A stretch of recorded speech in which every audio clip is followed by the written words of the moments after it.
Welcome to Biscuit Tin RPG, everyone. We are back with City of Illumination.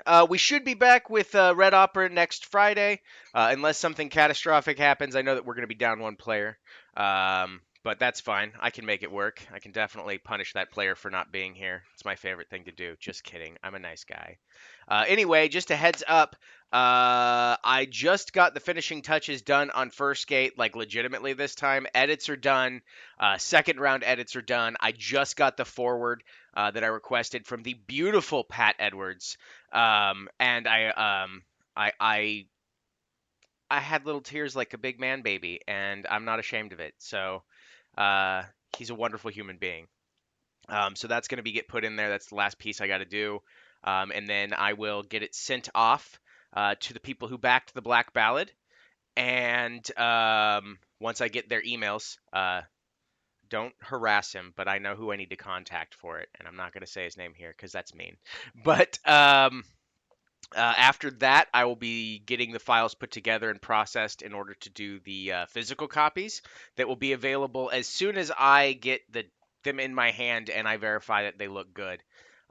So be on the lookout for that in the very near future because I've been working on this project for like two and a half years with Adam, my co conspirator in this, um, and we are super excited to get this out. So we'll let you know very very soon when you can go pick up a copy. As always, the people that backed the Black Ballad neither got um, the version of it that is in the loot box.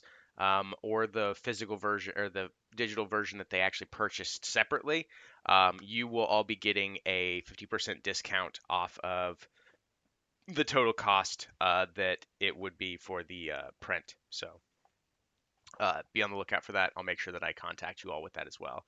But without further ado, let's kick this shit into high gear, Mike. Thanks, John. Super looking forward to it. It's finally happening. So cannot wait. Let's go ahead and jump right back into City Illumination and catch up what happened last week with the Sandstormers. Standing in Corlox's quarters, the party weighed in on a once in a lifetime opportunity few would ever get. Corlox offered the party a tome from a mad Dajini that contained a wish. She warned them of the dangers and untold ramifications of using such a wish spell for specific reasons, so the Sandstormers pondered on the choice. Carefully planning their wish, they decided on bringing back their comrades, healing them of their afflicting curses, as well as provide protection against their battle with the Hippus corpse. Corlox agreed to this and played the dark and beautiful song, releasing the spell. And have, I believe, shouted the words. I don't know if I was I playing someone when I did the wish speech. Um, you said that the Well, I say it Corlox was was gonna do Corlox. it. Yeah. Okay, cool. Corlox shouted the words after playing the beautiful song. The room goes dark, or went dark, and when the light returned, so did their comrades, including Jeffrey, Stephen, and Laguna. All were indeed healed or cured of their ailments, including Laguna's curse marks and evil demeanor. However, three of their companions would begin to act differently until suddenly, out of the blue, fleeing their nearby vicinity.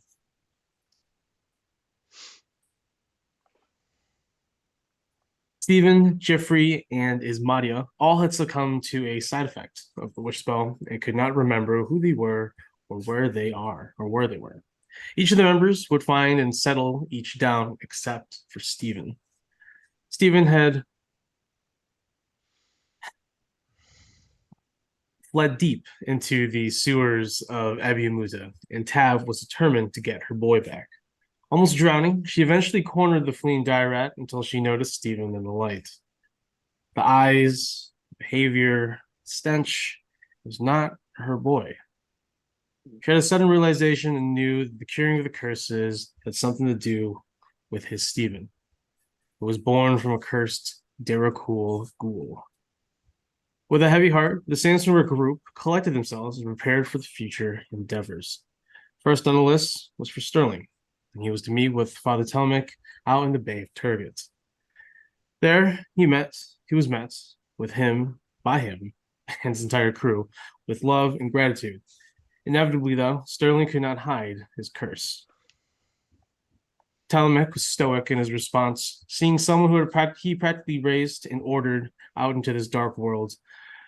When confirmation came of the Apexian Divisio's base that had been located, Talamek called for both Sterling and Silver to join him. Before he could, a frequency only Sterling could hear penetrated his thoughts and compelled him to go out to the deserts near Irachar ruins with all haste. Fighting back, he was almost free of the beckoning until the long-awaited voice of Biz called out to him. Silencing the cacophony of noise, Sterling abandoned Father, Silver, and the Sandstormers, for Biz was close, too close to let him slip away forever. So that's where we find ourselves today, boys. Just went ahead and threw up those memes on the thing, so everyone understands where we're at. It's Otano the second heat fade. It's later that night still. 343 Imperial Cycle, here 350 AG Phoenix.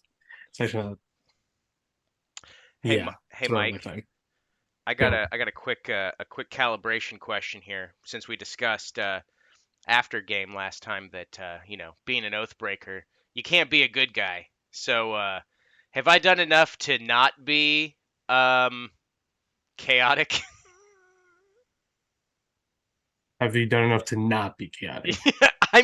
I know it's a real stupid question, but I figured I'd ask it before I set my alignment to what I think it's probably gonna be. Yeah, no. Okay. Well, there's a first time for everything, everybody. Oh, all right. Here we go. Sterling, you jump over the ship, right? Yeah. Okay. Are you like just full speed swimming, freezing things, just going, Just full. full on going? Okay.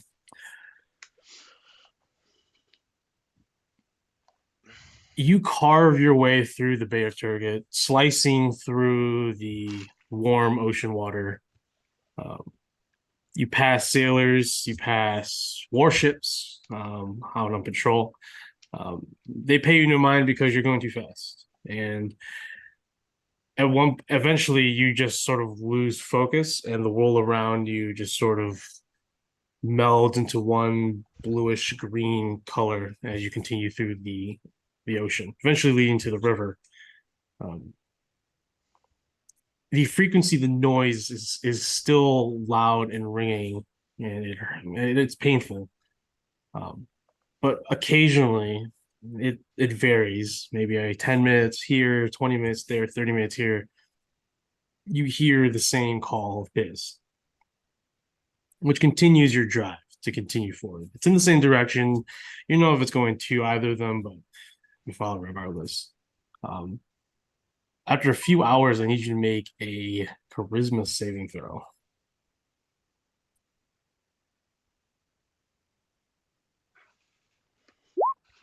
8. You suddenly divert your route.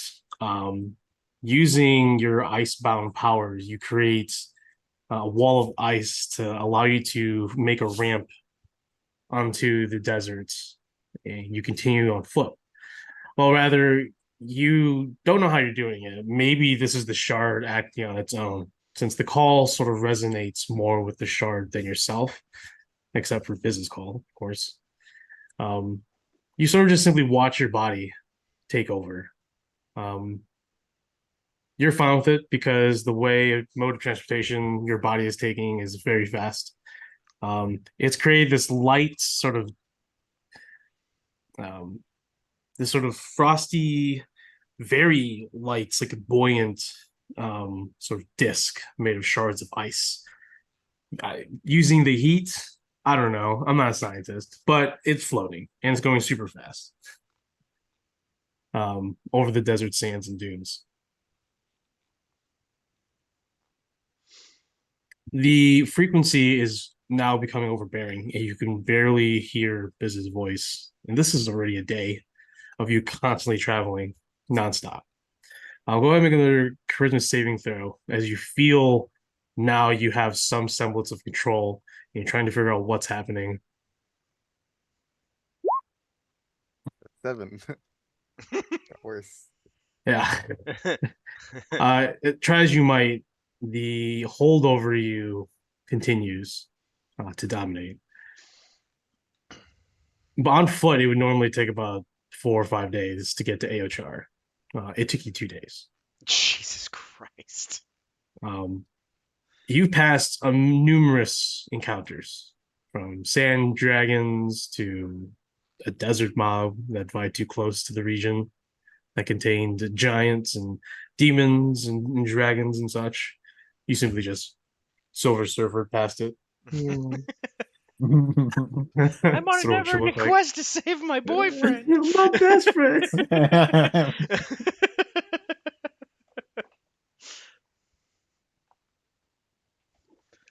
Eventually, you can see up ahead this massive mound, far to the distance, but it looks like a speck. But you can clearly see that it's a massive mound, a rocky outcrop. On top are some scattered ruins, pillars, and such. You don't really know what the ruins are. You know that it's just a big old ruins to an old temple long ago. You know that Etchard Harold's there.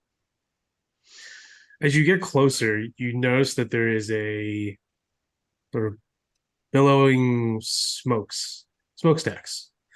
Um, and as you get closer to Elyachar, you actually get closer to what looks like to be a fortress that's ruined. The land in this area, the desert, is scarred. The sand has turned to an ashy gray, as if the sand had just become ash itself. The nearby palm trees are white and dead. The nearby oases are blackened and dry. As you get closer, the fortress is massive. Definitely was garrisoned by a large force at one time, but that force is no longer there as you see the miles of corpses lying around the fortress ruins. Some of them skeletal, some of them still with flesh and bone, but you see many of them strewn about. What looks like to be used as mortar or as repair tools to the mended fortress for no reason. The fortress is gone, completely out of like disrepair. There's no repair that could fix this fortress, and yet they use the corpses as sort of slight, maybe humiliation. But the one feature that you notice is that there are a large abundance of these hind-legged creatures with pinkish and red, hairless flesh. They have spike tendrils on their backs, massive mouths, yellow slanted eyes, and whippy barbed tongues. They sneeze bouts of flame and ember, contributing that they are creatures with elemental lineage to fire. Suddenly, the frequency of the other massive noise, the cacophony, is silent. And for the first time in like 2 days, you find peace in your mind. And your body's no longer shaking, it's no longer jittering with anxiety. You feel at ease. You feel two large hands on your shoulders, as if you're home, you're safe. Let the burdens go. You are walking through this ruins, and these hind-legged creatures with massive mounds. I'm not talking. There's still dozens of them. Or no, sorry, there's thousands of them. Sorry. It's like a cluster. They all huddle together in massive groupings, nibbling on bones and flesh, all baking in the hot sun. As you maneuver around the large, now spiked trenches and shattered ground, you climb up broken steps and you see three disgusting, horrifying aberrations. A large, floating blue blimp creature with long, dragging hands, the size of a dragon. It floats there idly, has no eyes, it's covered in gold etchings, but it radiates this foulness, this lethargic energy. You see another slithering around behind the ruins on top of this mound, this fortress, this massive white serpentine creature with claws and spiked mandibles. But the most noticeable feature is its massive maw and its single lone white eye that pierces your very soul as it looks at you. And it's massive, about the size of a small house, this creature that wraps itself around the ruins of this fortress. The last one's the most horrifying one, a floating creature that looks like a little curved larva. It is made of white carapace. It has a clown humanoid face with a very pointy nose, and its cranium is exposed with this amber filaments that you can see through where there is a pulsating brain. It hovers with long, disgusting fingernails and has this maniacal, clownish grin as it floats there looking at you. You don't care for these three disgusting creatures, but you care for one that floats above them all. One with metallic, pristine, hydraulic legs, morphed with runes and eldritch iconography. This creature is a blend, a mesh of flesh and metal. Below its torso, that's all metal and hydraulics, is this pure, silky, milk white fleshed creature with no mouth, beautiful, beautiful yellow eyes, and a flowing tendril for hair, like little tentacles. When it sees you, you feel someone familiar. And when it sees you, the tendrils harden and create sort of a hairstyle. I'll go and show you pictures of what these creatures look like. That, What did you have something to those are fucking horrifying. say? Okay, cool. I got my point across. So good. One of those might be my friend, alright? Look, I don't care if he's your friend. His friends are horrifying. So I'll show you first the large floating creature. Think of like a old school Kingdom Hearts, like Heartless. I don't know if there's ever a variant of a Heartless like this, but like it floated. It basically just floats and has these large, elongated, massive arms that hang below it as it floats. You'll see when I post the picture. I mean, that was more like a nobody, but yeah. Sure, a nobody. Yeah, that's it's definitely it. Oh man, just let your inner nerd fly. Let's do this. Let's see what this. Oh my god, that's a Oh that's a no god. that's a no heart. That is fucking dope and terrifying. There's this large serpentine creature with the single eye. Ooh. Ooh, dude. I just imagine Biscuit going, "Mom." Ooh. Mommy? And then this is the floating bug creature larva with the brain. Oh. I don't like his smile. I know. What do you It's think kind about of the? like the Joker mixed with something else. So when his tendrils form into a solid, they form into a singular horn. Sterling. You can see his spine has also been converted into this like metallic cybernetic appearance. You know, it's like an exoskeleton on the spine. And he has this inner greenish yellowish glow underneath his beautiful milky white skin. Like pure. It's pure. Like pores are clean. There's no like embellishment. Like hair. The skin product is amazing. And he looks at you, and you can just tell this is your best friend.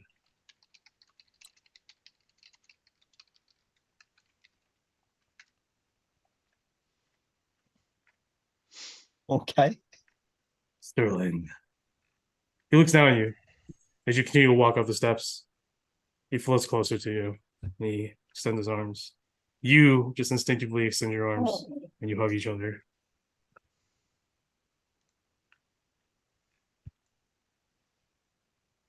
You must be confused, Sterling. As he floats right next to you as you walk up the steps back up to where he was with the three disgusting creatures. Sterling, I will show you basically sort of like a map of what where you're at and stuff like that. Help you give you better visual. As he guides you up, the large serpentine creature with the single eye slithers around the ruins, destroying parts of it, and sort of slides up behind you to sort of guide you from behind. To also make sure you're not going to go anywhere. He eventually guides you to this little outcrop, this cliff extends out over the ledge. There at the very end, floating above it and off of it, is Biz. As you walk to the very edge, Biz finally turns to you and he says, let me first show you what's going on. Sterling gets a free map. So Sterling, when your map shows up on Roll20, you'll be in the top left corner. And this is the once fortress for the Federation. Biz turns to you and he says, Sterling, you must have questions, Sterling. So I'll allow you to speak. And he'll wave his hand, and this amber orb appears in front of him, disappears as he casts, or he does whatever. You feel this mental synapse, and you have now control of your bodily motions, and you can speak freely. You just can't move, however. What? What happened? You- He puts his right hand on the center of his chest, and he says, this, Sterling, is the final evolution of a shard of creation, an immortal. What you see before you is a warforge, first of its kind, fully morphed with a shard of creation. He gets closer to you, like face to face. He says, Sterling, I've become a primal guardian. I can control whole hordes of Titan spawn from the Underdark. I have great power now. I don't have to run and flee and serve the Sanctum anymore. I can create things like that you see before you as he motions his hand at all these creatures. As he turns around, a bear is in his hand now, all of a sudden. This time, instead of wood, is made of tungsten. Tungsten carbide, I believe is the metal. He says, look, Sterling, the trinkets, the wares that I used to craft and labor over, I can make in an instant. And as he does so, all he does is tap it with his thumb, and part of his flesh, like a parasite, latches onto the piece of metal and starts digging its way in. And it becomes this disgusting flesh bear monster with a tentacle face. I'll go ahead and show you what that looks like. Okay. Oh,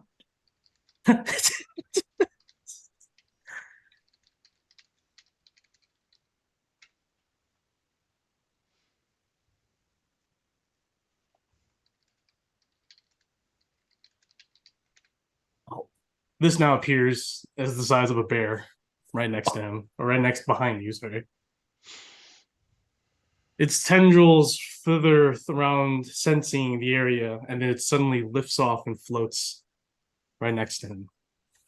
So yeah, this thing can fly. oh God.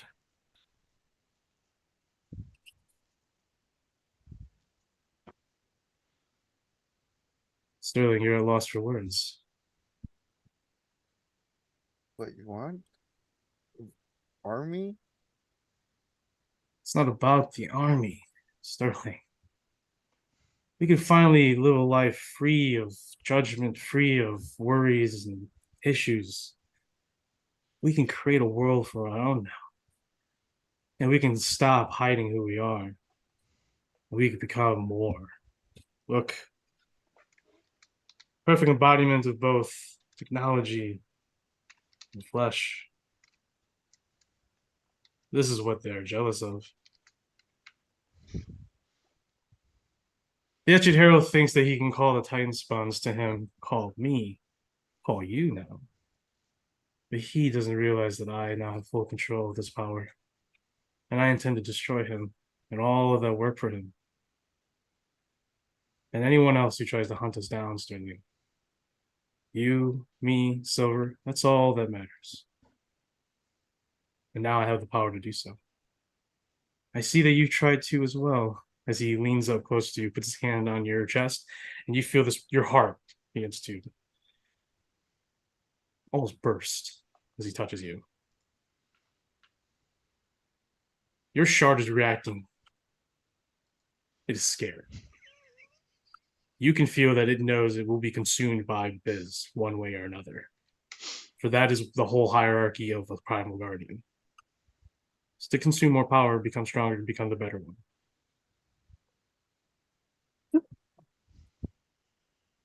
So, what are you doing? What are you thinking in the situation? I think he's just thinking like, this can't like. He was. I think he gets why what he's talking about. Like he wants to be like free from, I guess, judgment, but like there's so much he cares about more now than just us three, and just hiding away now. I think he's just It's like I also think that Sterling would be seeing what he could become in just a few days, right? yeah. Or I like think it he's just a just few more sacrifices. yeah. This I is think what he's getting Sterling could be. scared of it. If anything, he doesn't Like want this it is to like come to this. seeing it so visceral in front of him, you know. Yeah. Intrusive thoughts say, "Do it." Oh my god.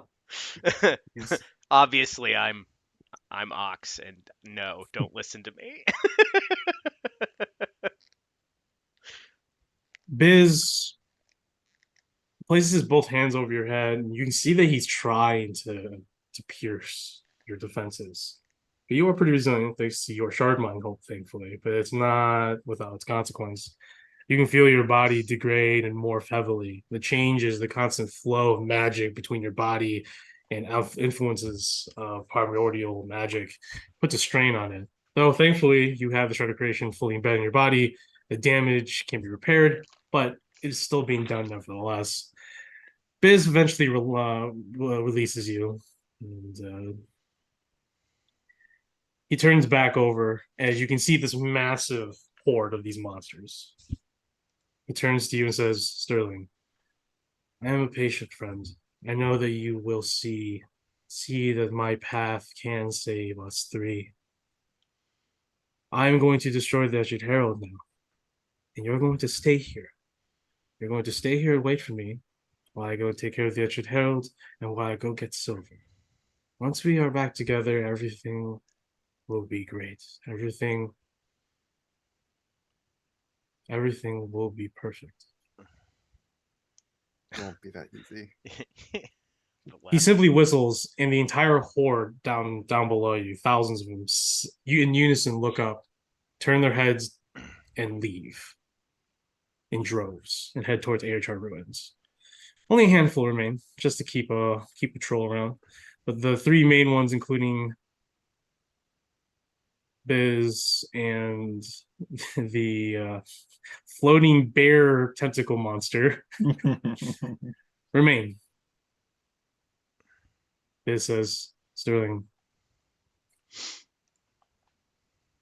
with a little time, and maybe you see his eyes wander behind you, and maybe with a little motivation, you can see my perception a little bit more clearly.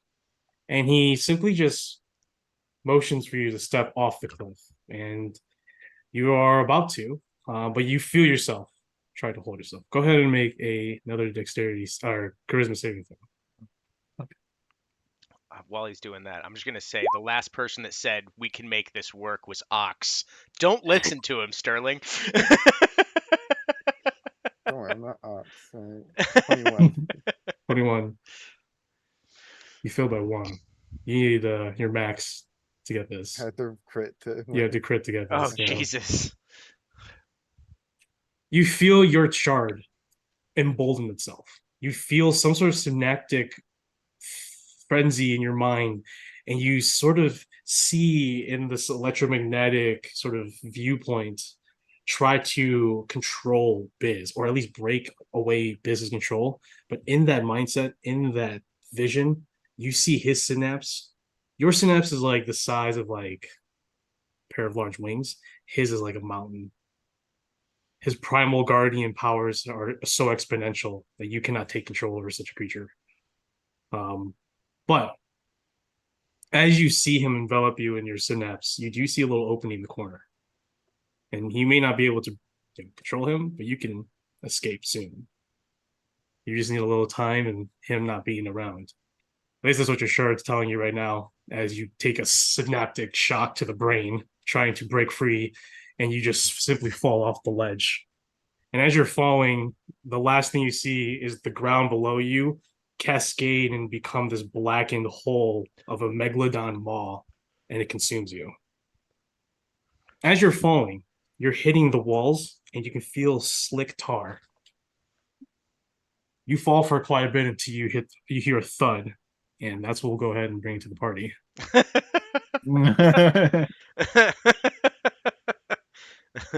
I love the fact that we're in town and we have no idea what the hell is happening.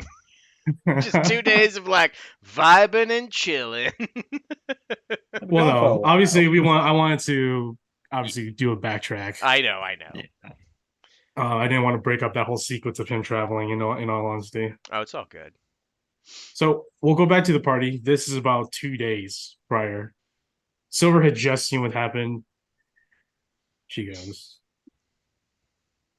Verkati wakes everybody. Tells you that Sterling has left. Moments later, Silver finally arrives, and Verkati's like, I already told her. Sorry, what? Where? Huh? Wow. Silver tells you what happened, all she saw. Sterling just started abruptly staring in the direction of the Ettrick ruins, which he knew, which they were informed is where the Ettrick Herald is, and he has a weapon that can do something, probably related to Titan Spawn. And then all of a sudden, torpedo. Literally. So he can turn into a torpedo. Yes. That is fascinating. The Fascinating. wild world we live in. Okay, so Sterling left. Yeah. We should probably go after him Yeah. if he just left her like that. That sounds not like Sterling. He Right. uses his brain a little bit more. Right. But we should be prepared this time. As when she says that, everyone that died looks at each other. I purposely look at no one. you look straight up into the air. Beautiful night. I see the stars are out today. Light pollution is down, I see. It's fantastic. Look at that beautiful constellation. What are you guys looking at? Oh, that's the constellation of death. Damn it. Damn it. My life is always cursed. Okay, so here's the thing. Obviously, you want to rush there, Right. but we know what happens when you rush. Yeah. Mm, I know that you guys know that he's okay right now, but I do think your characters would try to get some things and go. Yeah. And probably hopefully learn from their past mistakes of let's try to do this as well. Now let's just go all gung ho. So what are you guys thinking? Going out to Erichar Ruins. Erichar Ruins is out in the middle of the desert, so there's really nothing out there in terms of terrain. Erichar Ruins is a steep climb. If I mean I don't know how much time we have or how long it would take, but The something fastest way to get there is by boat. well, or And you'd be magic a day carpet. late. You could get there. Well, Well, no, you and another person could. yeah. Well, no, it's only fully. It's going to hold- be fully repaired, right? You can hold up to like Yeah, but 800 only pounds. you can only hold 4 people though. Oh, okay. Yeah, there's a person capacity and then there's a weight. There's a difference. Oh man, okay. I guess yeah, so we need to prep. Do I have any money? Looks yes, I do.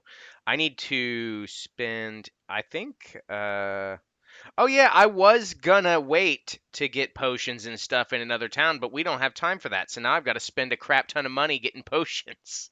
we Bastards. could stop in Gaiam and shop there instead. Maybe they're cheaper there.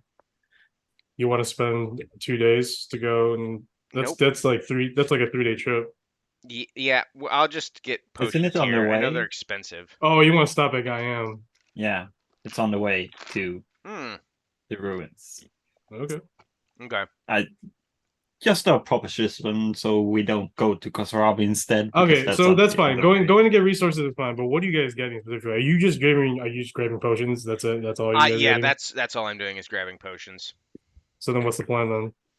You're just gonna go in and gung ho again? Well, I mean, unless my dream that I randomly had, which means I've been thinking about this way too often, unless I find a treasure chest that happens to have the Hand of Darkness in it, legit a dream I remember from last night. I don't think there's any other plans I have because I don't make plans. Let's see. I just gave up. Jeffrey will go ahead and just be like, I'm gonna go ask Captain Urbano and Pecanos for help. See if they can help us, give us some shit.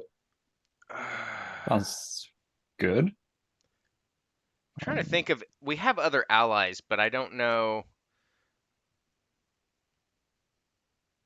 Yeah, those are our two main ones. I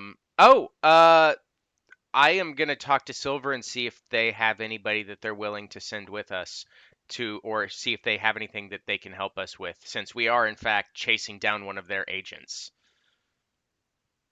I don't know who their father is, but maybe their father cares enough about, Sterling to try to help. Father's currently fighting a battle right now. Okay, well, Oh yeah, they went to Apicetla, hmm. which isn't there anymore. But No, it's there. It's just it's a barely hole. standing. So Jeffrey will. What's up? Nothing. Jeffrey will come back and he'll tell you that one, he has information. One, he wants to go talk to their body, and he said, "Hey, do you have any information on UHR?" Two, can you help us? Because Sterling left. And Urbano was like, "Of course. Why though? See Why that? did Sterling leave?" But first off, the information that he gathered is that over at AHR Ruins, there had been reports of some migrations of caravans. There was a report that has gone astray of one of those caravans being searched and revealed to be Warforged and hiding. The guards at the time were bribed, and they were confirmed to be bribed, so they have been let go of duty. But that actually obviously went through the bureaucracy, so it never really came to light until now. She says that if Sterling came to AHR Ruins, like you guys need to be like armed. One, they have the high ground. There's only like 4 ways up, and they're exposed trails. The urge to say you underestimate my power. Right, which you said to her before, I think, in some variation. Yeah, she's talking to you all. She's like, yeah, that's what I've heard. If you're going to go to AHR Ruins, you're gonna need like you're gonna need like protection. You know, you can't just march up there, especially if they have the high ground. You'll be exposed. uh, Oh god. do we Uh, have any way of? Nope, I don't have those anymore. She takes out a map. She says, "I'll go ahead and see if my contact is still available, but I can go ahead and call the garrison commander at Fort Etum to see if he can offer some troops and maybe some protection for you all. You are heroes, and I have some leeway now. Hopefully, the garrison commander is still there, along with their 10,000 soldiers that were stationed there." oh, was that the fort that he was on? Okay, yeah. Thought it was that one. That would be great, Nabonu. We really would need that. Oh god. Just okay, I'll send word right away. Make your way there by ship. Um, she goes home and she says, I'll go ahead and lend you some wagons, some large, sturdy wagons to help you travel through the desert. I'll even offer some of the camels. Well, actually, you have your own camels, It's true. which haven't seen the day of light in like months. You finally take them out of the stables. Water, travel, sunlight. I will. I can. I could straight up sell mine. I have fine steed. I went for the wagons. Oh, okay, fair enough. Yeah. I mean, if you want to sell yours too, that's cool. No, no. I'm sure one of the parties will have to buy it back. You need that for After one of theirs dies. yeah. Okay. Okay. So, Nabanu offers aid from local garrison at Fort Eaton. It's just like northwest of AHR ruins. I guess I would talk to. I mean, I know we're gonna go talk to Lord Picanos, but I guess talking with Lady Barkita may potentially help because she would know what. She'd be like, "Look, I don't know what I'm doing here. I don't know how to prepare for anything." Okay.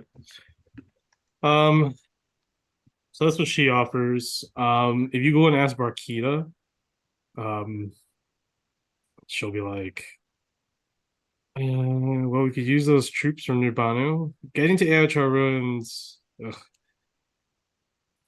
Well, I'll go ahead and just stock those wagons that Nurbanu offered with supplies, like water, food,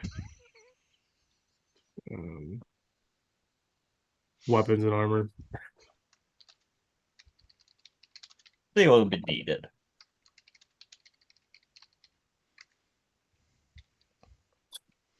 Lord Buchanan is like, you're taking wagons out to the desert? Stupid. But you're gonna need some some help, I guess. So he's gonna go ahead and fine tune those wagons and add walls on them. Oh. So now they're war wagons. Sweet. Yeah, so you can like stay in them and like use them as walls, bring up the door. Vakita and father. Any chance that we can find an Atox pulling a wagon? Use that one. Buchanan is like an Atox. What is that? Sorry, my brain was broken from the fourth wall. Yeah, another me in another realm. I'm a dragon there.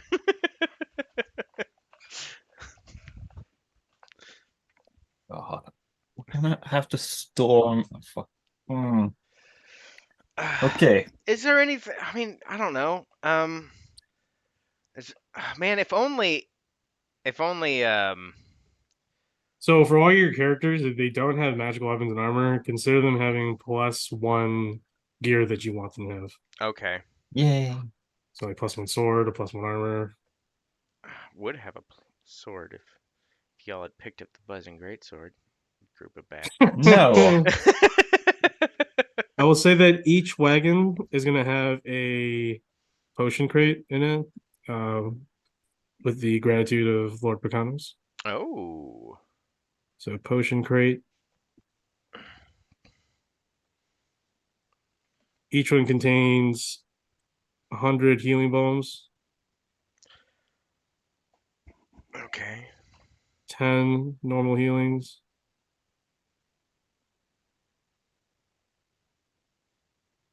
5 greater,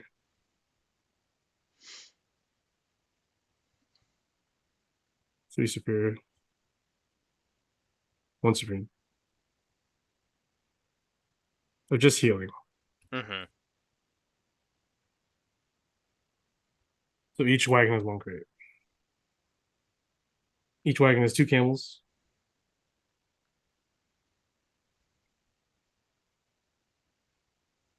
Picano says, when you get to the garrison at Fort Ito, tell him that Picano sends his regards. I know many of the men there have family here in the city, so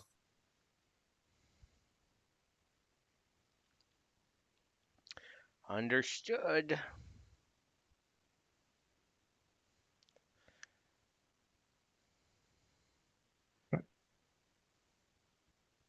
so George is having issues of loading these now upgraded wagons onto the Ocean Walker, which is just a sloop. Oh yeah, the so tree he- flyer's gone. Mrr. Yeah, so he puts them on the main deck. It weighs the ship down heavily, but it just means it's slower, Mhm. just slightly slower. But yeah, you just see like the boat just go like. We just lost 20 fucking miles on that bitch. But they're loading it up now. Who all going? um, I think we should take Curious. Sure. Chris is like, finally. Look, Um, this was player knowledge being a dummy. No, party. I mean, Curious is obviously. He's like, it's time for some payback. um, Curious has got his own thing. Um, mm, Verkati and Yasan and obviously Arestas all are adamant in coming with Silver. I. Hmm. Silver even equips all of them with +1 armor.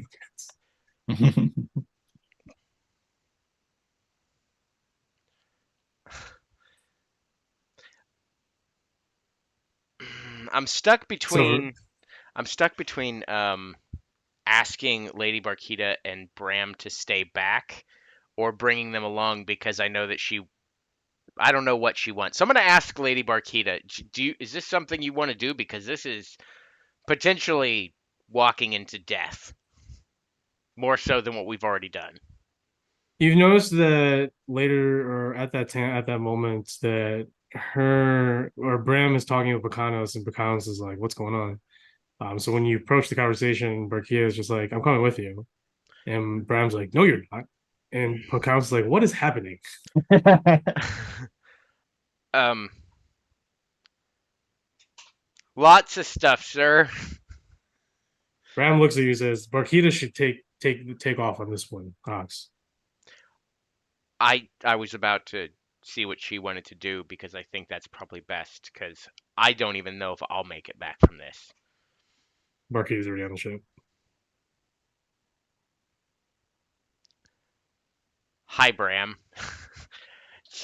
She's very strong-willed. Bram just picks up his stuff. He's like, he looks at Bakanos. We'll talk after this. I'm gonna look directly at Lord Pocahontas and be like, "You on the Cliff Notes version?" He's just like, "Tell me when you get back." Okay. He walks away. He's just like, "What's going on?" I'm sorry in advance. Godolina's just right. Godolina's behind, and he's just like stares at you. Don't. You have no right to judge me.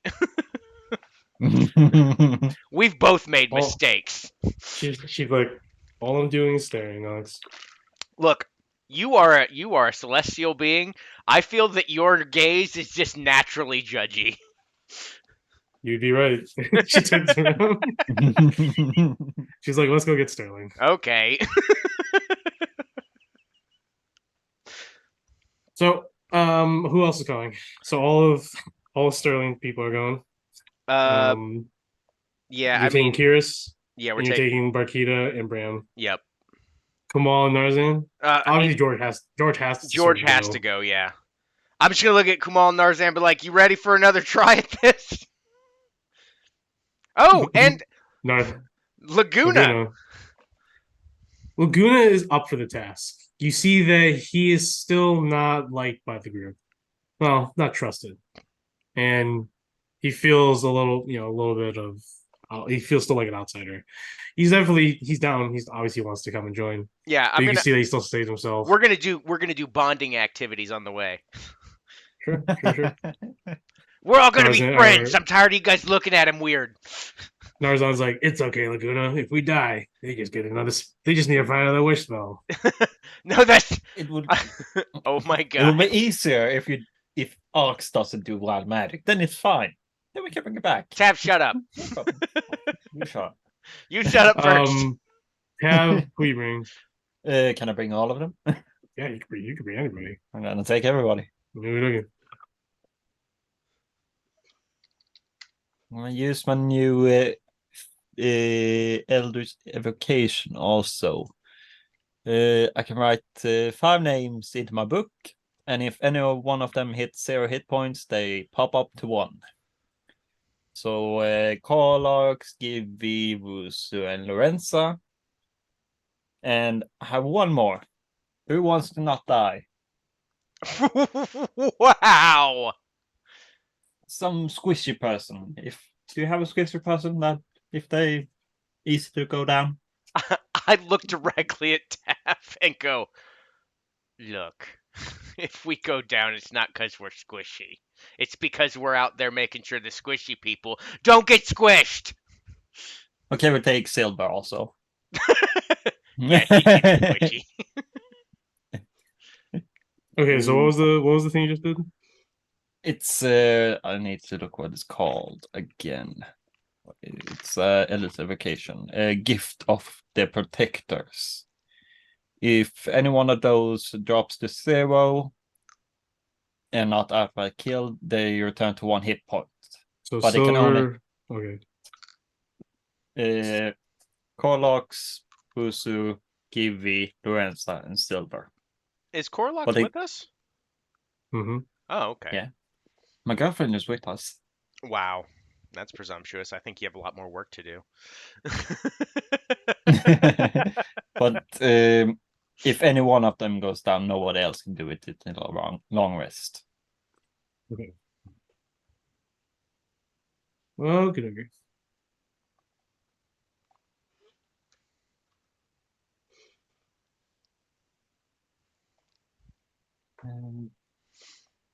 Perfect.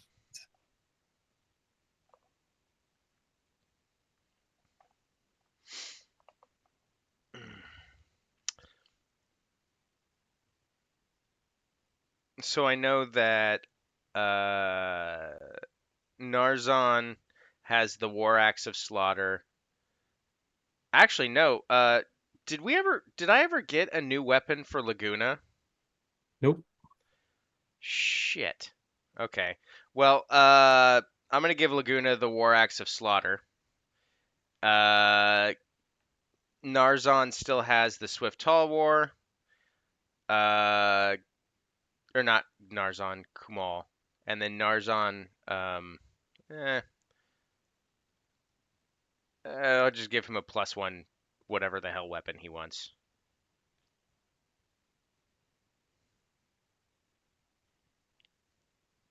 Sure.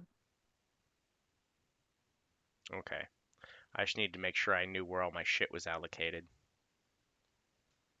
So do you want George to stay on the ship? Because you're eventually going to go on land. Or do you want to get stay on the ship and go back to Amsterdam? Or what?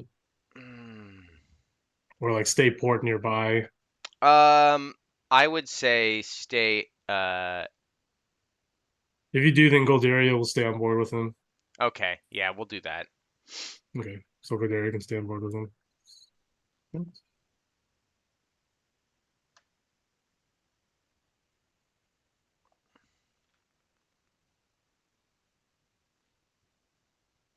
So you guys make your way. After about the first day, you actually see something interesting. Late at night, you see a burnt wreckage of a couple of ships on the side of the river.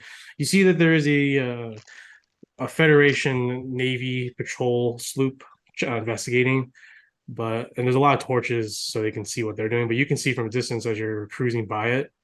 I need everyone to make perception checks. Oh boy. Ooh, Just you 14. two. Just you two. 14. Okay. 19. 19. You see the wrecks have been completely destroyed.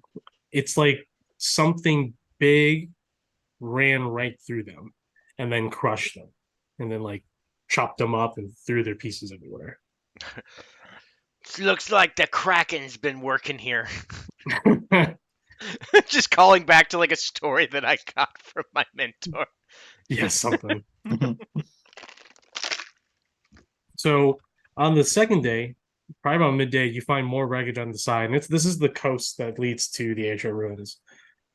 You find on the just further inland, but you can see it. You can see charred ruins of a caravan, and you can see what looks like again the wagon, the horses were just ran over by something, and you can actually see what looks like to be tire tracks. I mean, these tire tracks are the size of half your wagon. If you look at your wagon, like these are big wheels. What is going on?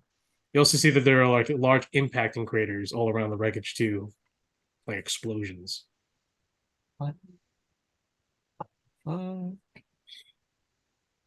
I think I know who did this, but By the not third really. by the third day, you all arrive at this homely little port manned by a fisherman, except the fisherman is no longer there and the fishing house has been burnt down. But the port is still there, the dock is still there. Was there anybody, like any survivors or anything that we could have helped from those wreckages? Just out of. Charred bodies. You could, I mean, if you want to stop the ship, you could have. I mean, I don't want to leave people out there to die. There could be someone floating out there being like, "I'm dying, help me." Sure. You asked George to stop the boats, and Silver's just like, "Why are we stopping the boat?" Survivors. She's like, "We don't have time for survivors. Look how they've been charred out there. They've been dead for probably a day or two."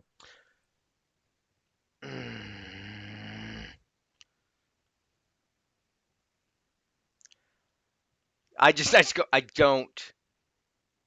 George is like, "Dude, what orders, Captain?"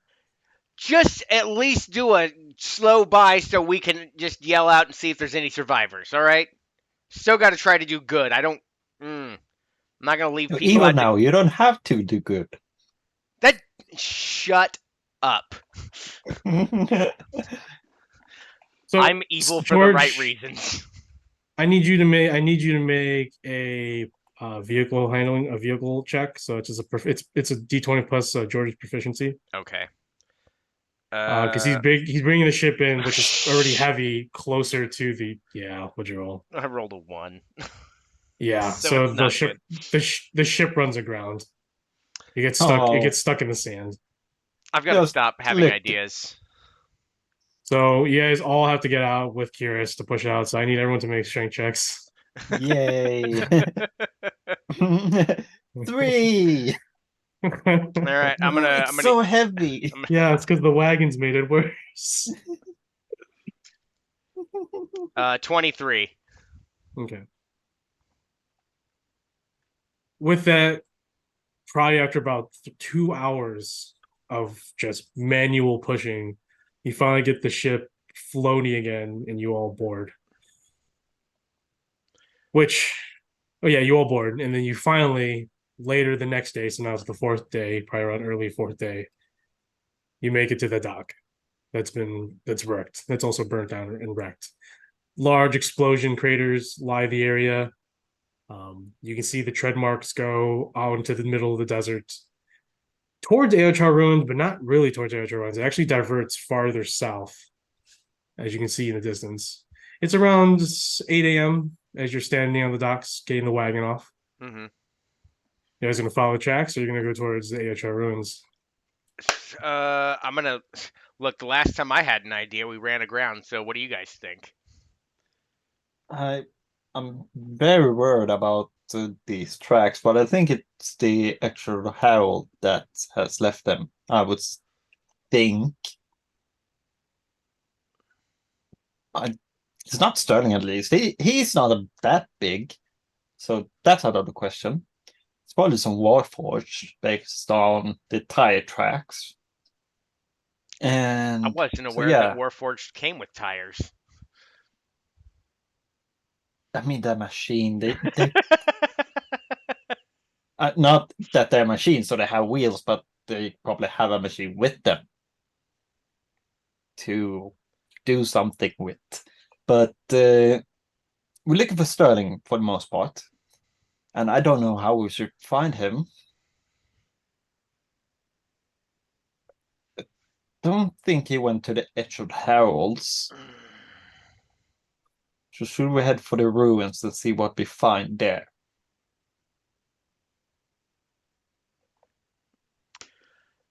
I mean, yeah.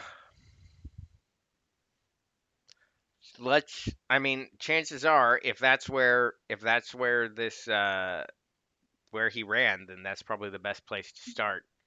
Is there a way we can go around there as quietly as possible with our giant wagon? You have 3 wagons. Giant wagons. Sorry. parentheses S. So the surrounding area is all flat desert with dunes. You can clearly see upcoming landmarks and features of the terrain, like some mounds or caves. But like I said, it's mostly open desert.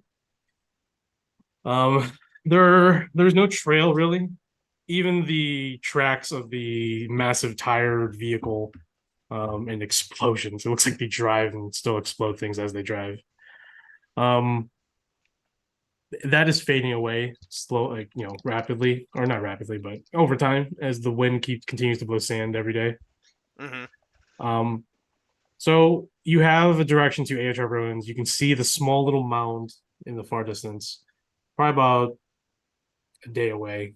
On depending if the camels get good footing, can get good ground, and it's early days, so you could get there later tonight. Um, you know that the garrison's not too, it's just up ahead as well, so it's before you hit the AHR ruins. So you can go and pick up supplies and talk with the garrison commander and talk with him about the soldiers that will supply you with. Yeah, the And garrison. the garrison. Yeah, I forgot then about that. and then the wheels go away from that. Look like they're heading south. Okay. Let's head to the garrison, pick up some supplies, see what if they have seen anything, and yeah, hope for the best. If Mhm. they maybe have seen some ice thing skating past. Mhm. So let's head to the garrison. So On the road? as you make your way on the road, on the non-road, with a camel with no name, um, multiple camels with no names. Steve, I, Bob, Jabambles. I think I named mine Stefan. I think you guys did name a couple of yours. And It that was one's so long the other ago. one. And by the way, I am still using the quirky cartoon camel picture. That's the best camel picture ever. Um, I haven't put a map down, so I'm just saying if I do, I'm using it. So as you make your way, nearing it does get to night, and so eventually you have to do stop and take a small short rest, but you will push on. You won't suffer exhaustion or anything. In the early morning, as you're all breaking camp and you're getting onto your wagons, you hear in the far distance the sounds of crying, like screeching, and then explosions. In the distance at Fort Etum, what you thought was the large wall that sort of blocked the fort, you can see that there are smoke and ash being flown all around the area. You see massive explosions happening, the crying of monsters and sadistic fire giants can be heard in the distance. Oh God, no! Oh no, it's from Adeketla. Oh God. Sadistic ones. What about the happy, fun-loving ones? Any of those there? They're Oh faint. Oh, God. okay. Damn it. Mike, you. How dare you bring him here? So as you make the grim march in the desert early morning, you all prepare for something that you sort of expected but didn't expect. But thankfully, your allies have provided you with some adequate assistance. Let's just hope that it sees you through the day. Uh-huh. Sterling, you wake up in this dark pit. It's finely made. The stone looks old, but it also looks constructed by humanoids. It's dark. You can sense magic all around you. You can smell Titan spawn everywhere. You do. Above you, you can see that there's a square hole that leads straight up to what looks like an open sky, but there's something blocking it midway. The tunnel or the pit trips with this slick tar. You can see that climbing it would be useless or futile. Floating above midway is that horrifying bear tentacle monster. It's floating at the midway point of the pitfall. You turn around, you don't see any other way out besides this. and the shard tells you that danger is ahead. About 4. Can I move? You can move. Okay. I'm gonna just try to cast pass without trace on myself. Sure. It's like spells Your bonus. passive perception is 22, yes? Yeah. You're blind. What? 120 feet dark vision as well. You're blind. No. Okay. What?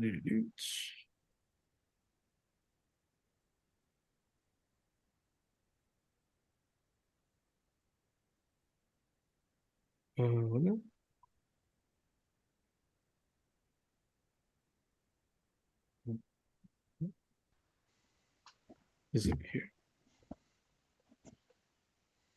Sorry, I'm looking for a stat block that I don't apparently have. Is it here? It is here. Okay. All right. Passive perception.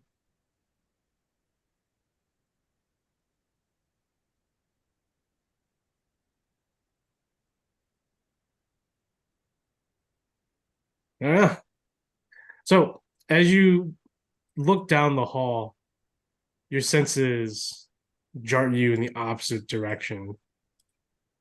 And appearing as if melted with the darkness is this looming four-legged black furred bestial creature with red glowing eyes. Whoo! That guy looks fun. Oh, shit.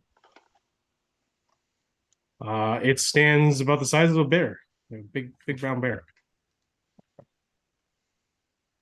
Like it's gonna attack, or is it just It looks like it's just observing you, but you do see it sort of slowly walk closer around you as time progresses. You know, if you continue to stay in one place, it yeah? will continue to move around you.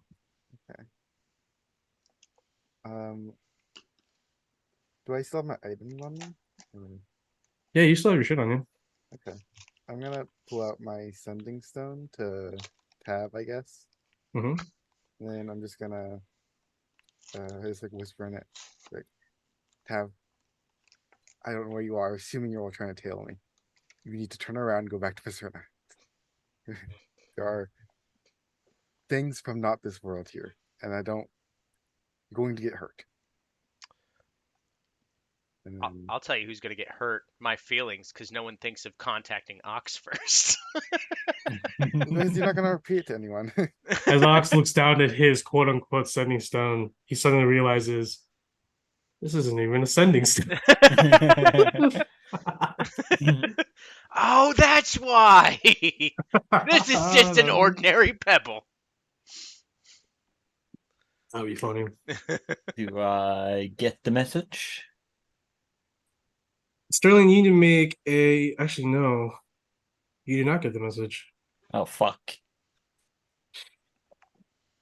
So Sterling, you stand there low for like another 30, like no, maybe a minute, and the creature walks a little bit closer to you.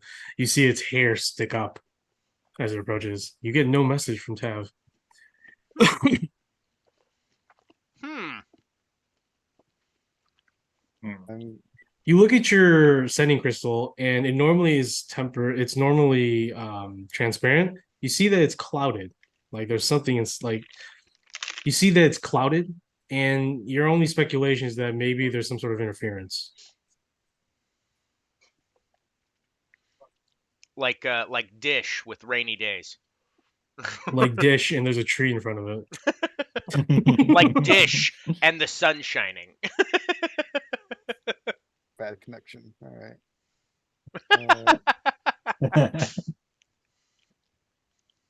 All right. I'm gonna pull out my short sword and I'm gonna start taking steps back through this like hallway behind me, while still like looking at the creature. Okay, See how it reacts. sure.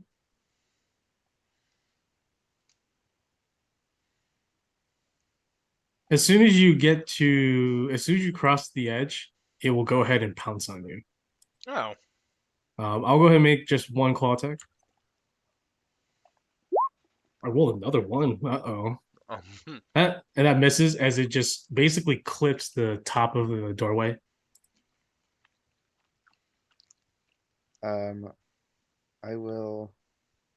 I'm gonna attack it. Okay. I'll cast Zephyr Strike. Give myself advantage. Just the Okay. 25 to hit. 25 hits. First, I'm going to use a reaction to Mage's Bane because this is a magical infused attack, correct? Yeah. I mean, it has Zephyr Yeah. Strike. Yeah. So when hit by magical attack, the creature can become immune to that attack's damage type. The creature must take a short or long rest before using this reaction again. So I'm going to go ahead and use Mage's Bane as a reaction to become immune to the damage inflicted by it. And I'll go ahead and roll a d6 for pre-reflexes. On a 4, 5, or 6, I recover that reaction. I can use it again. uh-oh. And I get that reaction back again. Jeez. But I can't use that Mage's Bane again. I only already used it. So I'm immune to whatever damage you're inflicting on me from that attack. The The fuck? entire attack then. Whatever the main damage is. So if it's like what is it, cold damage? So there's gonna be slashing from the sneak attack, and then there's gonna be It's gonna be force slashing. It's just gonna be the from slashing damage. It's gonna be the whole slashing damage. That includes sneak attack and your main slashing damage. But the force damage will go through. the force is nice with damage. Yeah. All right. Everything So- else will go through. Oh, actually, whoops. Hold on. You're good. 8 is for the first. Same. All right. 8 damage in total. 8 damage total. Okay. And then it picked ice damage, so I guess it also needs to make a con save for the stun. Yeah, sure. Well,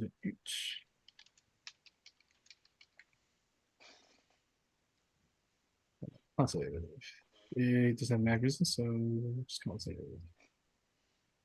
I'll say wow. That were 20. All right. Well. Bye, Sterling. So Sterling, as he swipes and you dodge and you do some damage, you back in, you notice that he is having difficulties getting through. That's not, I'm basically telling you that he is slower going through the tunnels. Okay. But he has quite a bit of movement. I have 60 feet right now. I know you have also quick movement too. I'm just keeping Yeah. you up the heads that he's also quite fast, but he is hampered because of the size of the tunnel. Yeah, I think I'll just start running then. Okay. So yeah, I have 60 feet, and then I have you won't get an opportunity attack because of Zephyr Strike.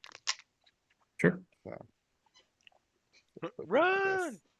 I'll go ahead and just use its other its reaction that it regained instead, to increase its AC by 1. So I have an AC, I have 1 plus AC, and I'll go ahead and roll a d6 again, see if I get the reaction back. I get it back. What in the fuck? I know. How do So- I learn this ability? You become a Titan Spawn. Oh. All right. He's like, I'm going to be good again. Here's power. I'll take it. Look, I'm just gonna say I'm doing it for the best reasons. Yeah, What are your reasons? The- I want yeah, the unlimited means reactions. I get it. Guys, The you means guys justify good the at this, ends. Trust me. I get it. I get it. The means justify the end. I get it. All right. So you're heading down? There's some Yeah. stairs down there. Running, running, running, running, running, running, running, running. It's a door. It's a door. One of those frog flame creature Titan spawns is wandering the halls. There's a hallway that goes this way. Yeah, That one's it's name like is a little- Billy. Actually, his name is Sigismund. Boring. I hate it. How dare Is you? that the guy who helped in the Tell him hack to come at me, bro. What'd you say, Snow? round? Sigismund? That's the Mondron we helped in Akrohan. Yeah. Get What turned was to his a name? frog. Yeah. Oh. No. Not yet. Anyways. I'll let you go down the hall to take a look, and I'll say that the beast is slowly working its way through. Before we roll initiative, we'll get the rest of the party going. The rest of the party, as you prepare and brace yourself, the camels are going full speed into this thing. Who's driving each wagon? So there's 3 wagons. I pretty much separate each of you into your own groups. So Doc's crew, Tao's crew, and then Sterling's crew. And go to Lena's flying. Is Lloyd out or is Lloyd in the ring still? He's still in the ring for now. Okay, okay.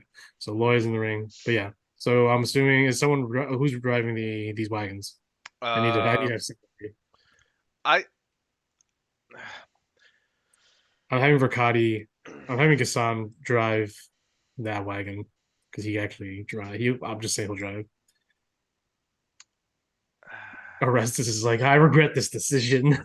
I mean, I'm gonna Lorenzo ask. is I'm driving gonna mine. ask them whoever wants to drive it and is good at it, because I'm not. I walk. That's what I generally do. So Bram can drive it. okay. Okay.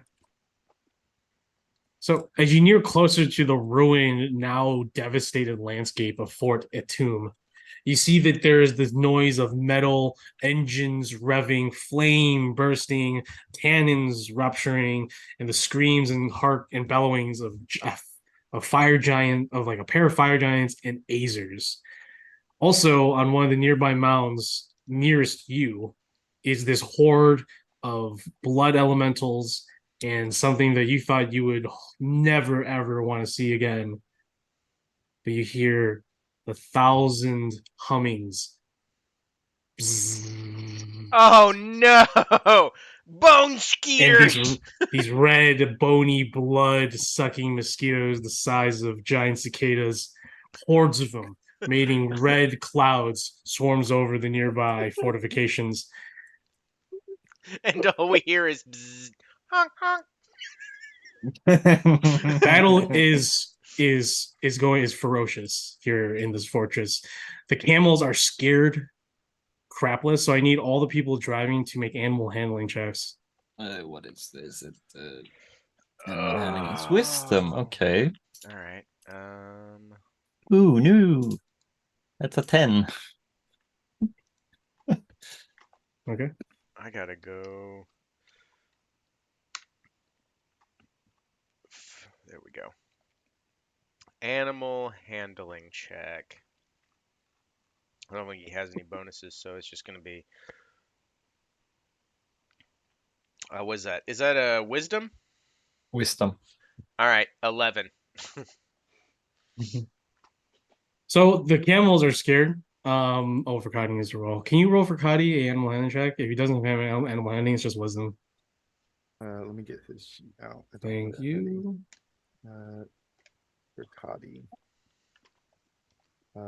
It's just gonna be wisdom. Yeah. +4. All right.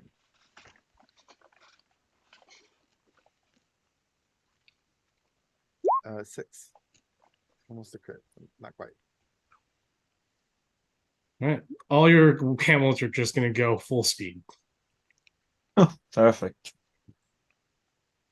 Are we on a map that I don't see, or is? Yeah, well, I'm prepping it right now. Oh, okay. There's a lot happening. I understand.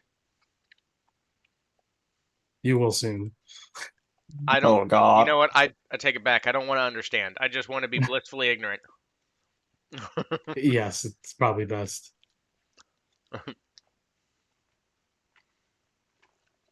Are there any high things to jump off of? Because if not, I There don't are have any many. plans. There are many. So as you make your way, you get into these large, jagged trenches. The fortress above you, racked with combat between these frog-like, fiery titan spawns. You even seen some other creatures, these humanoids with no mouths, elongated heads like cone heads from the 80s movies, except their brains are also partially exposed and they're eating magic as they throw it from their mouths. You see a couple of those here and there. You don't see them quite often. But the things that get you are those blood motes, those blood skeeters that you guys all call them. And the sounds of guns, big, heavy guns being shot everywhere, explosions and firebombs in the distance. Your wagons are going full speed following the trail. So let's see where this goes. Here we go. Oh God. You're on the bottom left, Tom. Oh God. Oh God. Oh God. Oh God. Um, God cannot save us now. Oh god. On to the Mhm. right, these hordes of blood elementals the size of small cottages, blood motes, clouds are draining these titan spawns of its fluid. Even if it isn't blood, they'll drain them dry. This large white stalking serpentine creature fires laser beams from its eyes and then pierces into the building, throwing rubble at the blood mote clouds and blood elementals to no avail. There are explosions and blasts coming from their side. In the sky above, this hulking, gigantic blue hovering balloon monster is scraping the ground. And as it scrapes the ground, it tears open shivers or slivers of like areas of annihilation, completely disintegrating the ground as it gets closer to what sounds like a large engine shooting a lot of stuff. And there's fire over there. But to you, you guys are making your way in the trenches. Mm, So I need everyone to go and roll for initiative. Oh god. Oh, I'm nice. rolling my initiative and then Everyone's rolling initiative. Everyone's rolling initiative. okay. Yeah, 20. 29. Wow. All right, show off. 8. Nothing weird.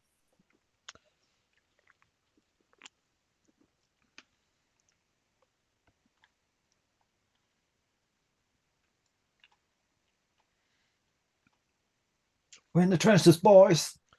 Literally.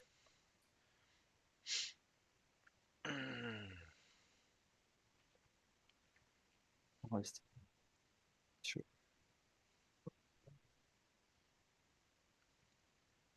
This-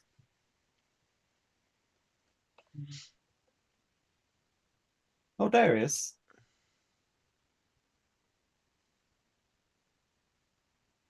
Okay.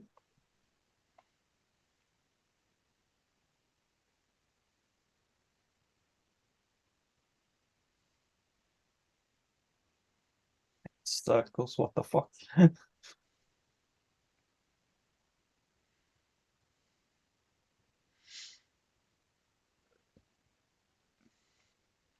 All right. What did everyone get? Tev, 8. Sterling, 29.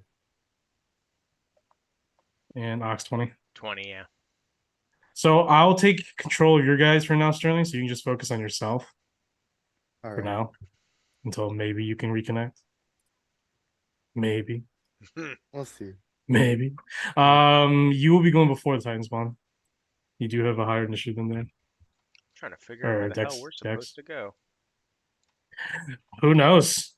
This Who is up knows? there at least, I see. What's up there? This. He's up there. Oh, Biz. I Yeah. don't know if we should go there. I don't know where Sterling is, so that's great. No, we should Alright, leave so- Biz alone. We should find Sterling. I don't give a shit what this war Yeah. is about. Sterling So- is the main priority. We're gonna go down to Sterling. Sterling, we'll start off with you. Oh boy. You're looking at this dark hallway. You see one of these creatures. Oh, did I show a picture of what these look like? No. No, I did not.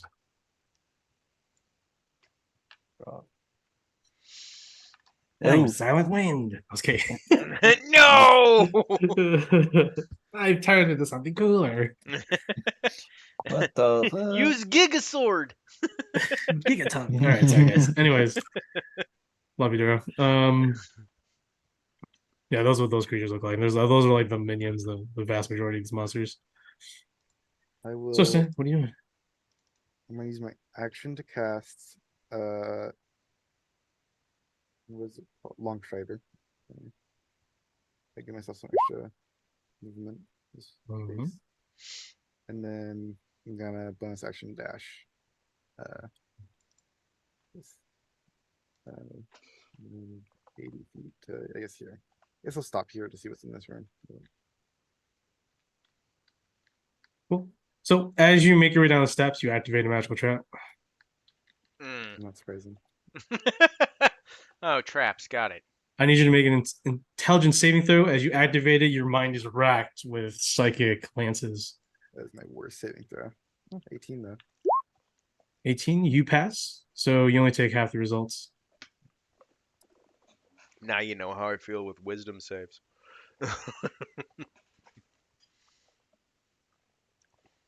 Well, wisdom intelligence are normally the worst for most people. You know what I mean? Mm-hmm. Unless And you're then spellcaster. Okay. you take 5, or yeah, 5 psychic damage. All right, then you move down to here. Take a better look,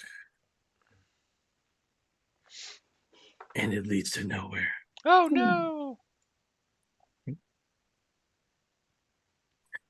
To the hall, turn to the right.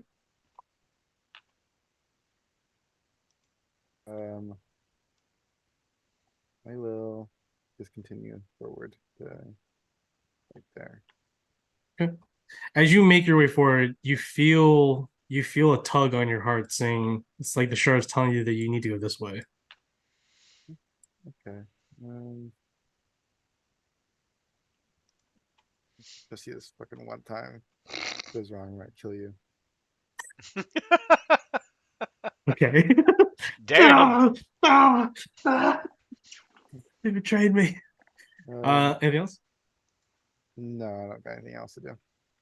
Okay. Before we leave your turn, you hear the growls of that predator beast scratching his way through the tunnels. We'll go ahead and back to the cataclysmic battle of Fort Itim, where we have Ox. Oh no, I have to do his Sterling Pupil first.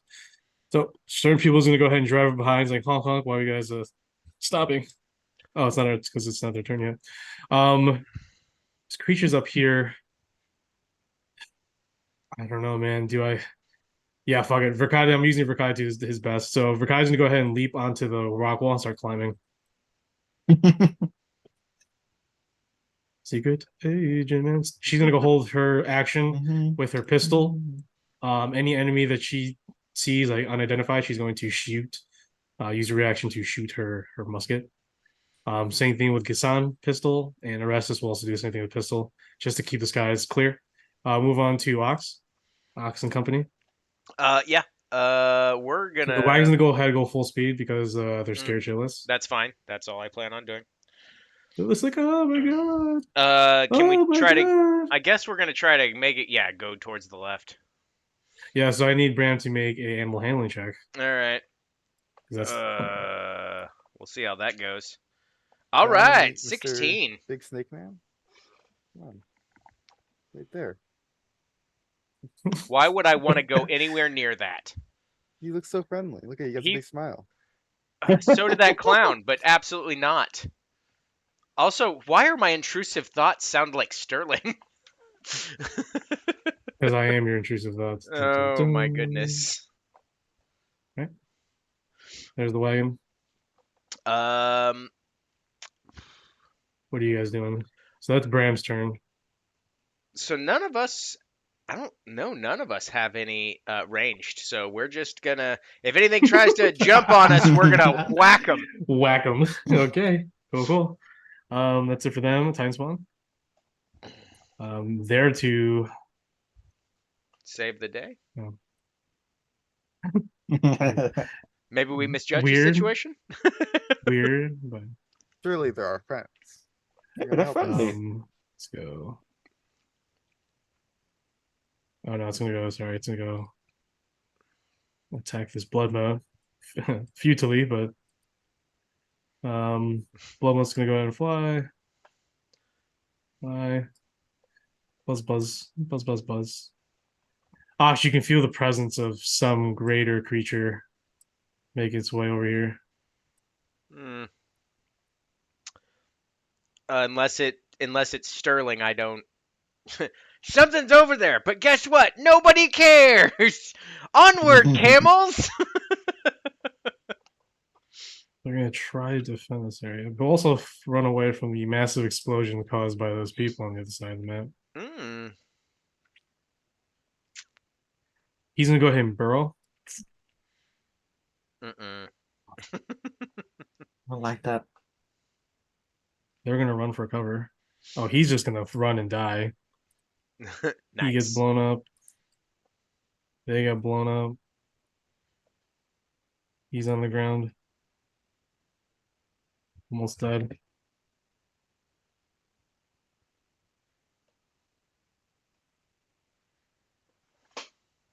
Everyone's down here tonight. You know what the greatest part about this being hell is? Everyone's dying to get here. Everyone's Ah. dying to get.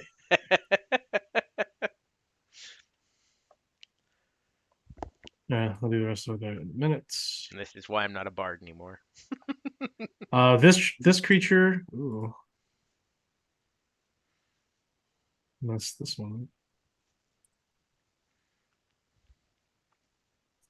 Gotta take everyone off the wagon because they don't make things like they used to.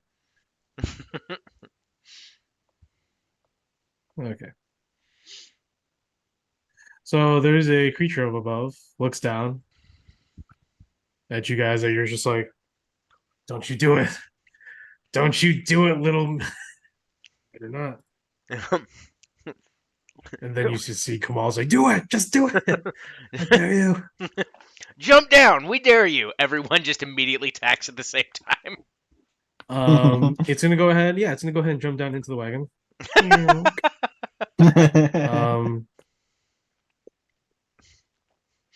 Well, it's not gonna jump in the wagon. It's gonna go ahead and jump on. I'll roll D4. 1, 2, 3, and then 4 is my choice. Oh boy. 2. So it hits Barkita. Oh. So he goes down to bite Barkita. Mm-hmm. I'll give advantage because he's jumping down on her. Onto her. And misses it. So Woo. now he's inside the wagon prone, and everyone can attack him. Yay! So let's just go ahead and whose text do you want to do first? I'll do mine and Barkita's. I don't. Okay, and I mean, shit. I'm just gonna do mine first. We'll start with me. Sure. Over here, the monster reappears. Okay. Then I go ahead and fire a beam. That's a 27 Huh? for 16 force damage. Okay. 16 force damage. He is dead. And that's how we. Are you okay, darling? He's just like, "Ah, I'm happy I'm alive. I told you this place was gonna suck.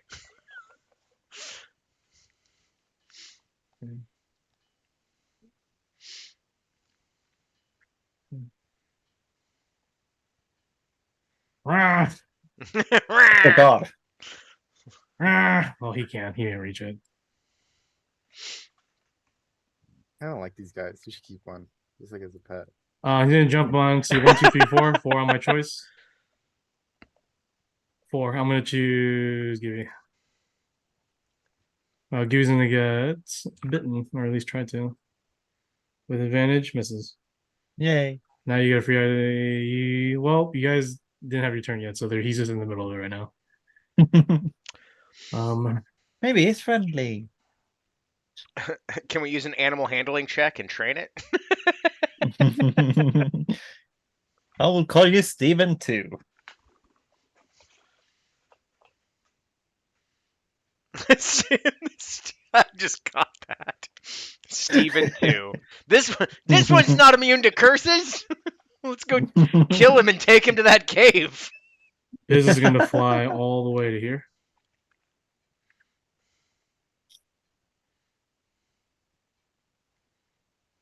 And something teleports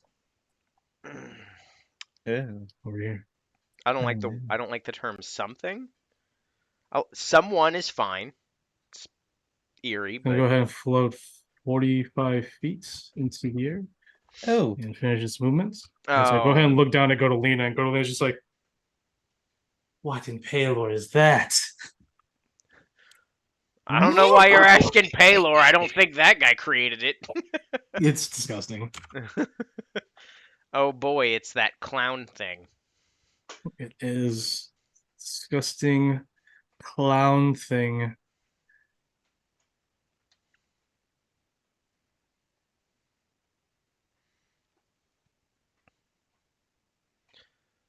I'm gonna name It that. will go ahead I'm thinking Barnaby.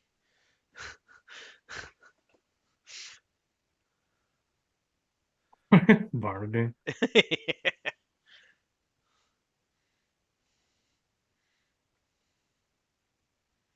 Okay, it's gonna go ahead and stay right there. Um, look at Golina, but also look at the party. You see that he's observing your party, what you're all doing. This one's shooting a beam over here, and then the big blue guy is gonna go ahead and try to fight a tank. Okay. Mind circles. There's nothing happening besides here, but they're not gonna do much. So go to the perpetuals. After the beam attack, the perpetual is gonna go ahead and charge through the walls at the creature. And Ox, all you can see in the back is this large blood elemental form from above this serpentine creature and just hammer smash the crap out of it. Doesn't kill it, but it does a massive damage. And the realization sinks in. Oh shit! It's one of those things. Yo, we got problems. The demon grinder is going to go ahead and go full throttle. Oh, God. I'm just going to go this way. Got 100 feet movement. I'm going to go ahead and spread the explosive ordnance all over here. It quakes the ground around everybody as it makes its way. It's shooting harpooned acid, but the fire giant, as it passes through, has a little Azer crew that holds a dragon's head that they converted into a cannon, and it fires these massive bombards all over the place. Okay. And there's a wrecking ball attached to it, and it's just hitting everything on its go. And there's this giant dragon maw that's been converted into a catcher trapper that traps people and then runs them into the ground as it drives. That's a problem. Okay. Perpetuals are done. Blowing stuff up. Biz. Biz is going to go ahead and engage one of these perpetuals.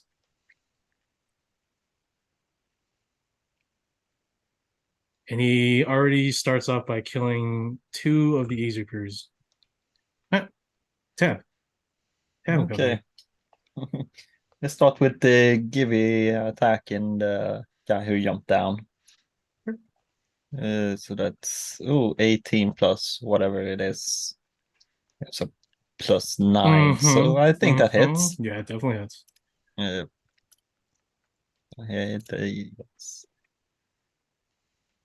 7 plus 6. 13 damage. 3 damages, almost dead. You can also add 5d6 if no. That will do it. 22. He is dead.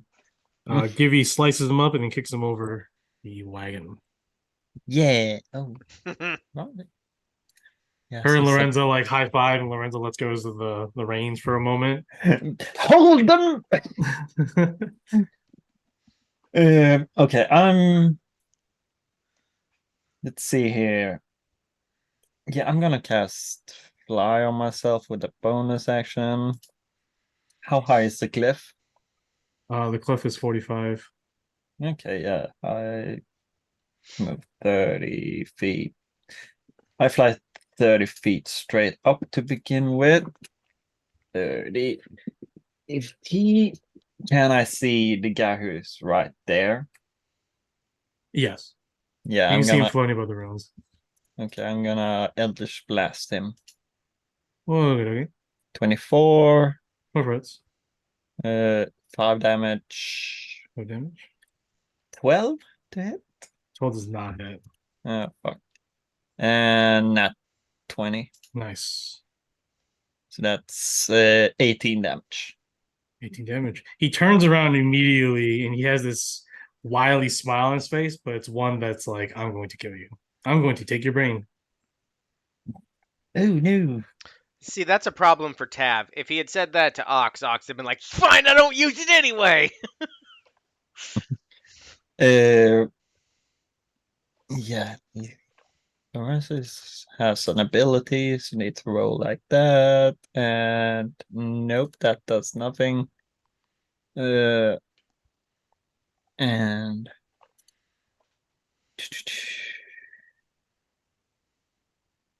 they can't really fly. I don't know what Corlox is going to be immune to. She can't be the Force Psychic or Radiant.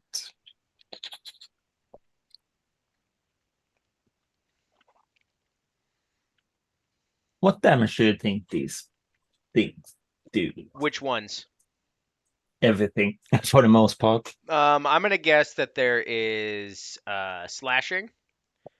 I'm gonna Yeah, guess that there's piercing and necrotic. she's going to be immune to necrotic damage. Lorenzo. No, Corlox. She has versatile artist, so Okey-dokey. then of all, she's going to be immune to something. Yeah, let's continue to move forward. I'm gonna put myself there so I just know that I'm not in the cart right now.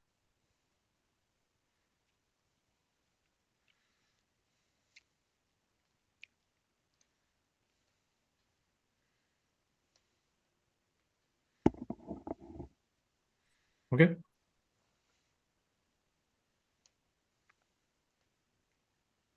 Anything else?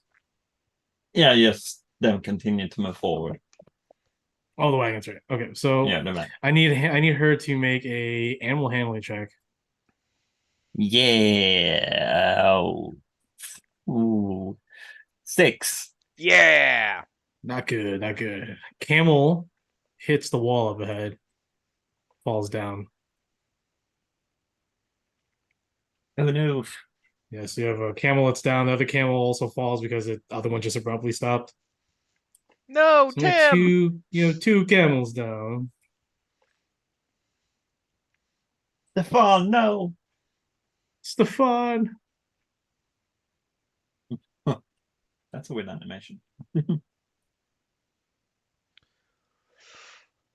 It's to help in mind because even like the more subtle ones, you forget what it means. Yeah. Oh no! Oh no. It exploded. It's gone. The wagon is fallen to pieces. Okay, there you go. So I need everyone to make dexterity saving throws on the wagon, except for Tev. Let's see here. Okay. First one. For who is this for? It's a +4. So Corlox got a 12. Yep, she fails. Oh no, she passes. 11 plus 5, 16 for Wusu. She's good. And 11 plus 4, 15 for Gibby. He's good. And Lorenzo is last. And he cures too. Okay, yeah. +4, so 11 for Lorenza. Lorenzo fails. And there we have it. We're +2, so 17 for Karis. 17 cures passes. So Lorenzo's the only one that fails. Hilarious. She takes 11. She takes 11 points of bludgeoning damage, and she's prone. No, perfect. Put in HP With 80. Okay, so with the camels. 69. Nice. So you're all okay in the wagon, so that's good. All right. I think that's it, yeah. Yeah. Yes, if anything comes near, then they're gonna attack it. All right, starting back to you down the hole. By the way, the perpetual did make its way over here. Or not perpetual, the monster. It stalks around the corner, forcing its way through the catacombs.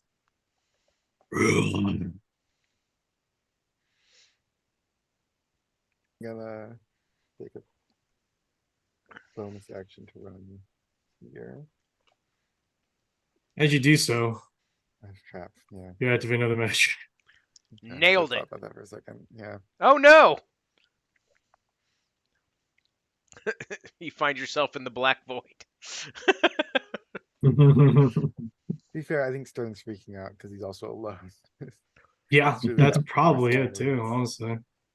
so- So for this one, you need to make a dex saving throw. As underneath the rock are these magical vines that wrap around your legs and then eventually try to wrap around your entire body. 19 or 20. 19? 20? Yeah, you're fine. So you're not restrained, you're free. You actually don't even take any damage, so you're good. You evade all of it. He just did a Prince of Persia along the wall thing. Oh, classic. Very classic. There is the Prince of Persia. Sterling. Sterling's new name. Is his name Gaston? I don't remember. I have no idea. Run to enough traps, so can I check the one as I go down this corridor? Darling. Yeah, make a perception check. 27. 27. You don't see any traps. You don't see any marking glyphs or anything. You don't sense any magic besides what's around the corner. That can't be good. The Sterling of Persia. I'm gonna try to turn this corner. I'm gonna use my action to also take the stealth action. Sure. You find a door. Stealth action, make a stealth check.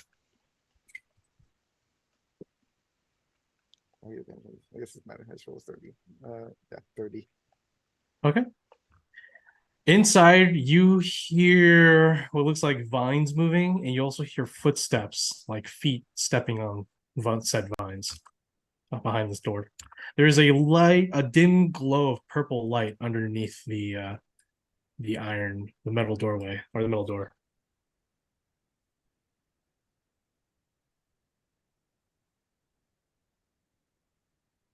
Okay, I'll go up to the door and just slowly press it open to peek It's locked. inside. Okay, of course it is. It's gotta be an action to. Yeah. I will stay there then. I'll just hug the wall and hide.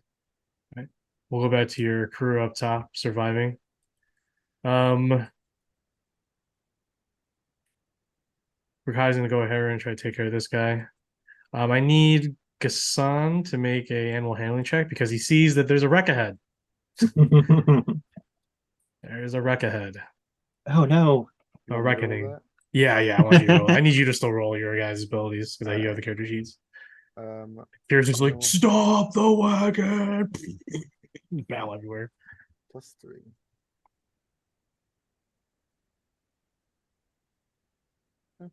19. Amazing. So managed to stop the camels in the nick of time. And now you guys are stuck. Blockage over here. Okay. Not good. To be standing still in the war zone. Oh, Biz is going straight for that tank. Verkati is gonna go ahead and make some close combat attacks against this creature right here. So if you can make those attacks for me, Roman.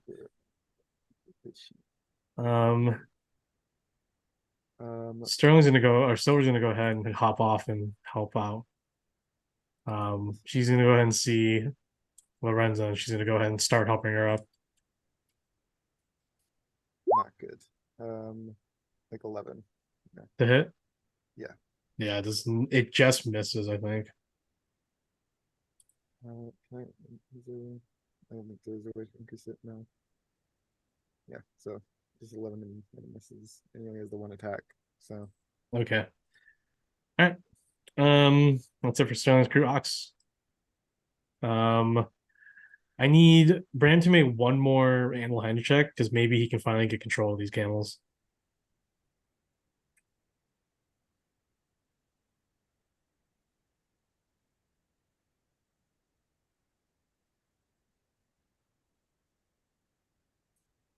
$14. Sorry. 14. No, you're good. You're good. He's good. So Bram has control of the wagon now. So he's gonna go ahead and go 30 feet here. He's gonna look to you, Ox. He's like, "What's the plan, Ox? Are we just gonna drive this wagon into hell?" I am not the person you should be asking this to. So yes. So he's gonna go ahead and take the wagon all the way to here. And we're all gonna hold our action to let another guy jump on into the wagon. Go right ahead, buddies.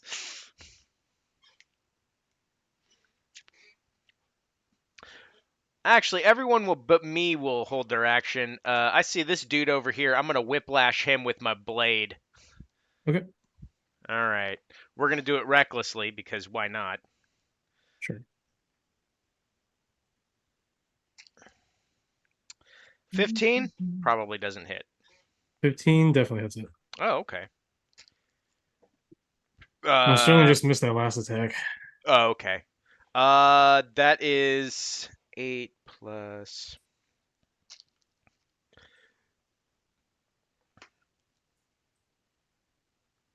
15. Force damage. You whip it and you cut it in half, and it splattered 2 body parts fall down the stairs. Whip it good.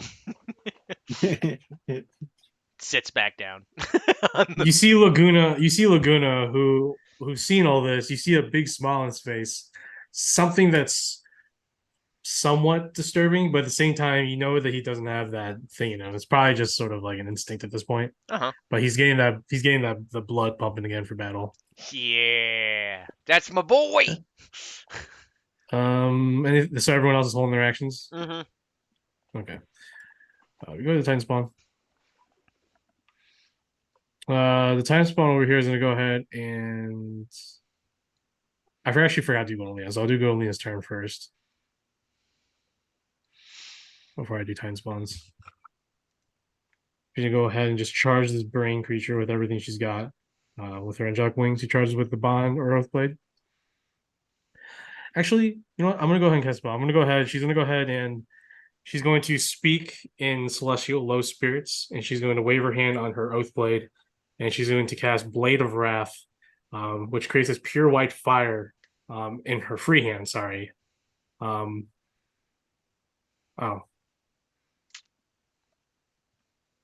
Never mind. Not gonna do that. I'll save that for later. All right. I like what we almost saw. Yeah. Yeah, that's when I want to dual wield with her, is that spell. Because it creates another sword.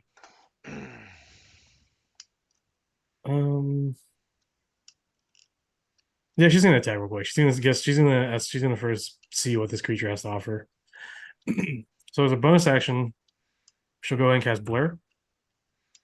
Even though she has her aura up. She'll cast Blur again anyways. Because Blur is super good. And then she'll go ahead and make her 3 attacks. They're at +9 now, so she did level up a little bit. Okay, 2 hits, not bad. One hand, because I do cast a spell.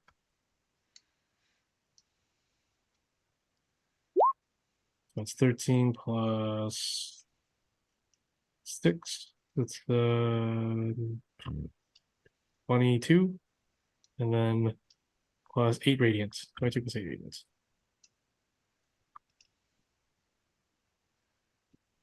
Okay. The creature gets its 3 fingers cut off and it begins to cry like a baby. And as such, it will go ahead and use its reaction for Psychic Lash and forces Godolina to make a Wisdom saving throw, which she's actually not. She's not good at it. It is not a magic, so she doesn't get her advantage. And she crits it, so it doesn't even matter. She'll only take half the psychic damage, which is really good. So half of that. Okay. That's it for Godolina. Titan Spawn.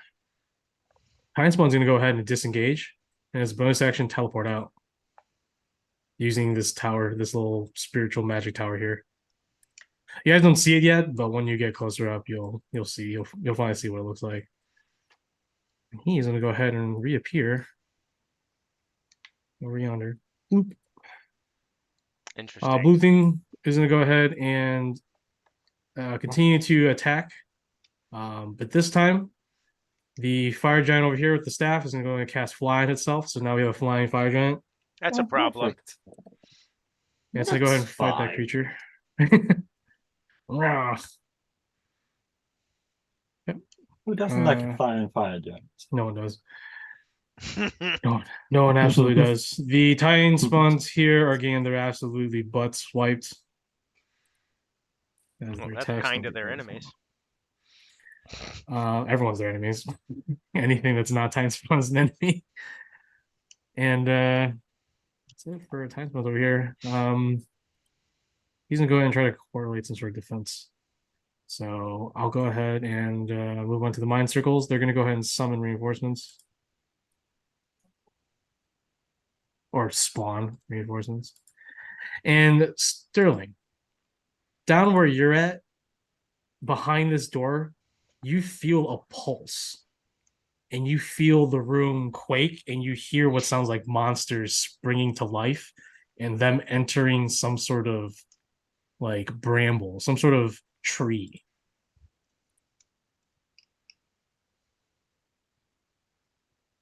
And spawn some creatures up here.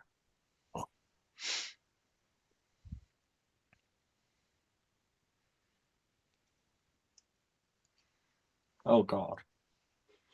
So basically, they're just going to run across 7 from there. All right, Petrol's turn. They're going to continue to do damage. They're actually going to stop the grinder and they're going to focus all their attacks onto him, which means all explosions will happen around them. Oh god.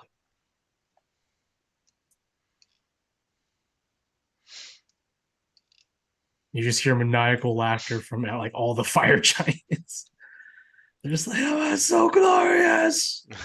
Glorious explosion and fire!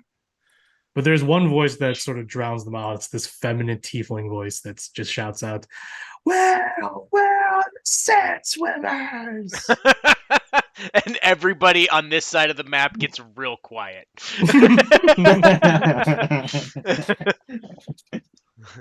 The perpetual here is going to go ahead and burrow. He's going to go burrow to the top, and he's going to go ahead and heal at this tower because he needs the heals.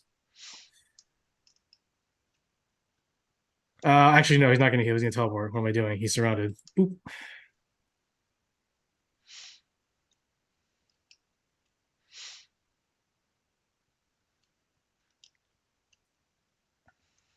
Boop. Okay. All right. So over here, perpetuals are going to go ahead and claim this area. They're going to kill that guy. There's just this huge red wave, this red cloud on this hill over here. Mm-mm. Nope, we're not going there. And with that, following the traces of the wagon, she's going to send her blood elementals after the party.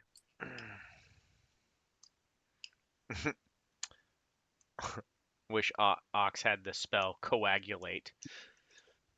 All right. We move on to Biz. Biz is going to just continue to fight. He's going to go ahead and engage with one of the perpetuals.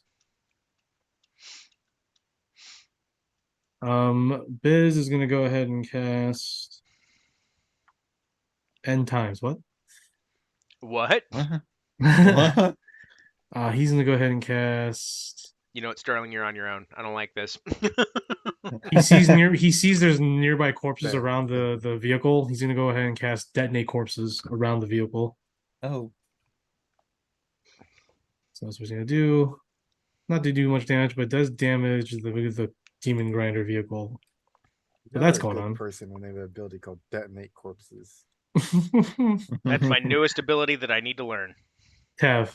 That's a spell. I'm slowly transferring spells that I've made and supplements that I use onto D&D Beyond. That is So it could be horrifying. access. I approve. So it could be accessible to everyone, so you can all use these spells like detonate corpse or magnetize or psychic Ooh, storm I do or like concussive magnetize. bolts or just hurl, where you can hurl something that's 1,000 pounds.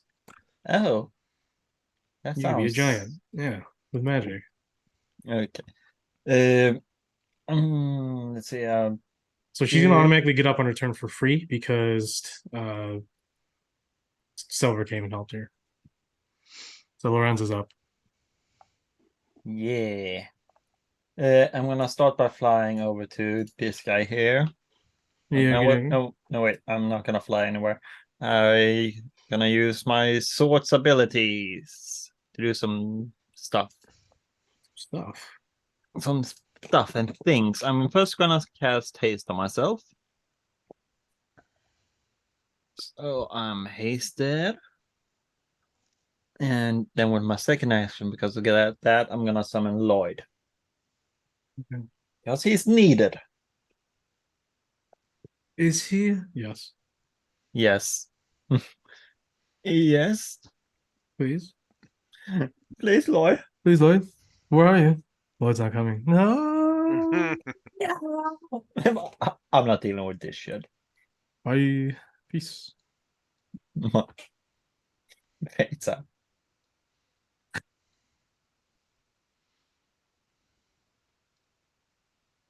Oh, I'm trying to find the. All right, whatever. I'll do that in a minute. All right, so Lloyd.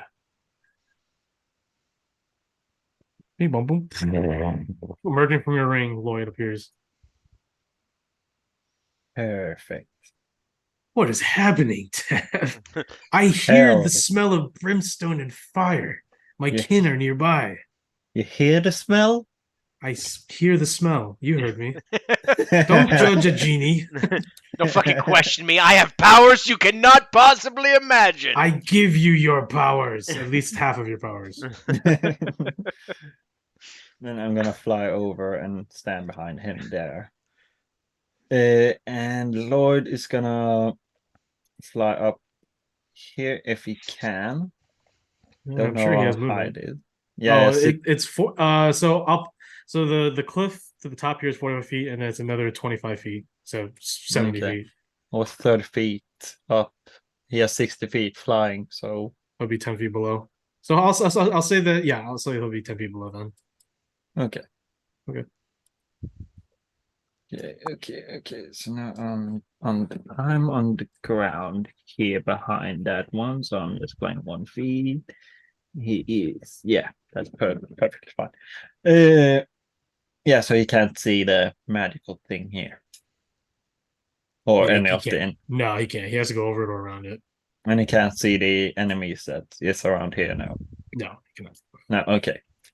Then he's just gonna, if something comes up, he's gonna Whack it. hurl fire at it. So now we go to these guys here. Yeah. Can Lorenzo try and get the camels up? Lorenzo can get one up. You're gonna have to have someone else get the other one up. Kyrus Curious will gonna- go. Curious can go. Oh, I'll say Curious. You could have Curious do it unless you want Gibby to do it. Kyrus can do it. He's Curious will spend his action to do it, and the Yeah. horses are up. Or camels are up. and then Gets me going. move back on the wagon. So just move aside. Oh, And wagon. instead, Gibby will take over and drive. Okay. Sounds good. It's fine. Lorenzo's like probably for the best.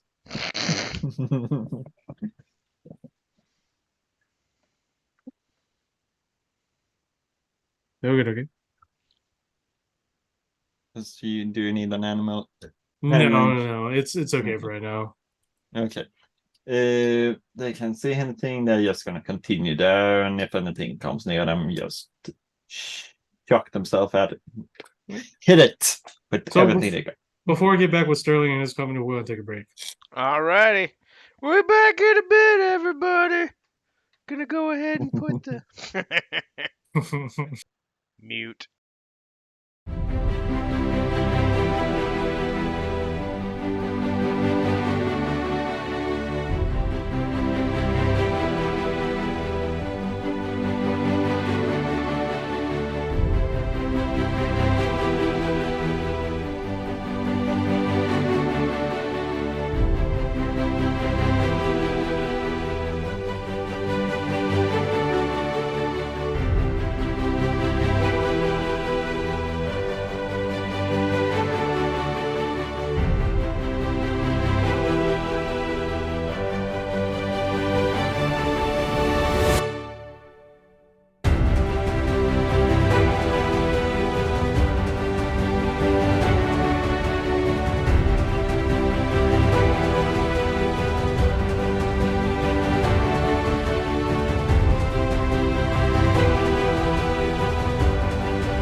everybody. We're back in the middle of a fucking Woo! fight. We're gonna die or win, one of the two. Usually 50-50. 50-50. I always see it as 50-50. We're outnumbered 10-1. 50-50. That's what the Ox probably would say. 50-50 odds. No, it's not. 50-50 odds. Look, I'm just not good at math, okay? What's half of Mhm. 50? 50. Mhm. I want to play a Dead Barbarian again. All right, so Sterling, beginning your turn, you're down in this dark, terrible place. Filled with magic, but profound magic coming from within this room. What are you doing, my man? Clock the door. Sure. Slide back in. Mhm. 30. Yeah, you definitely do not. Yeah, you do. You literally just put it in, it opens for you.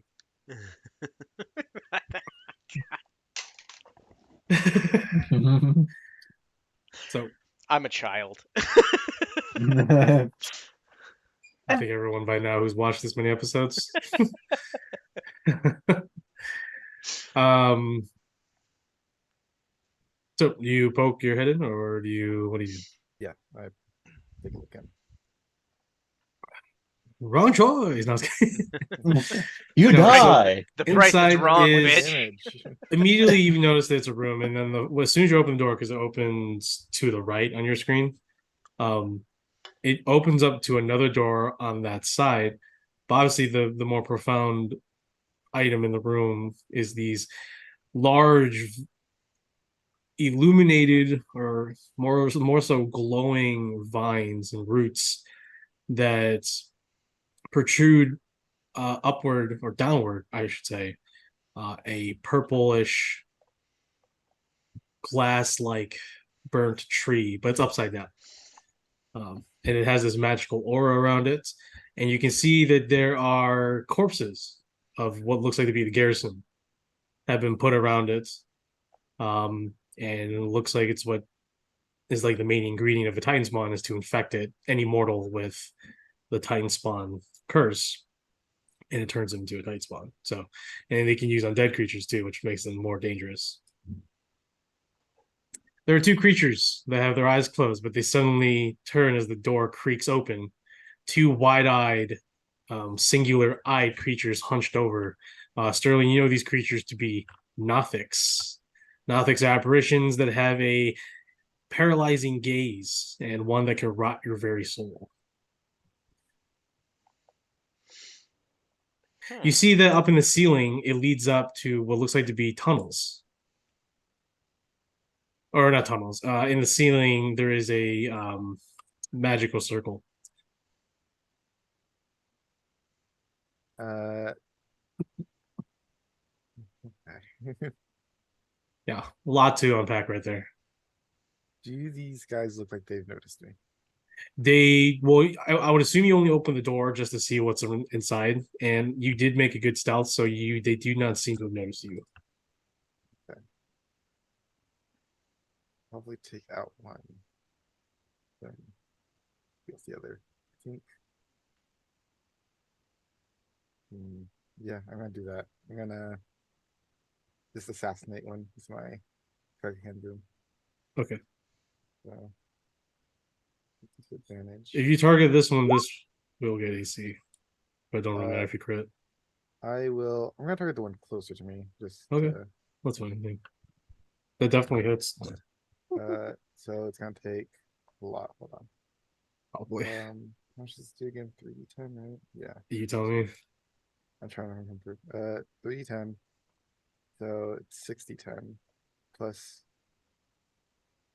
4 d8 or d6. So it's 86, and then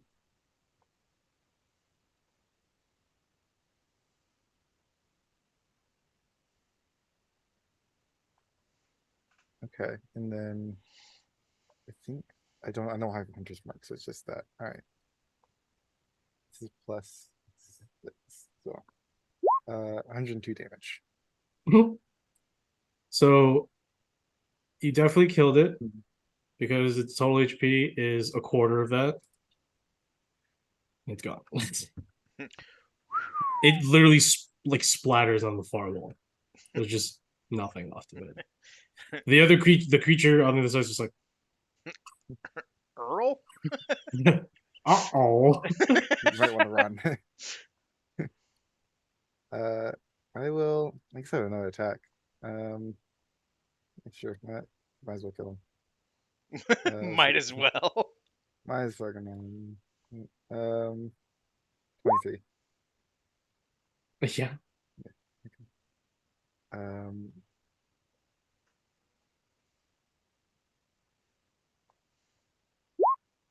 that is 23 damage. 23 damage. You basically melt almost all of its upper or lower torso. It's on the ground with 2 HP left. Do I know if these things can talk? Like, intelligent? You know that they can speak Undercommon. They are intelligent enough to speak. They are intelligent creatures. Okay. I don't know Undercommon. Okay. I'll try to speak to it in, I guess, Primordial. Yeah. It's like, what does this thing do? How do I get to stop? When you speak in Primordial, it hisses at you.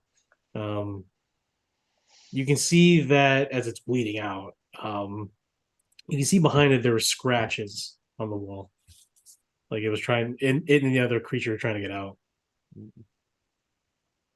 Well,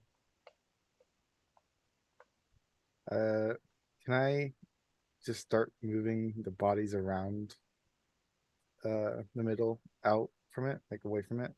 You would use your action to shoot. All right.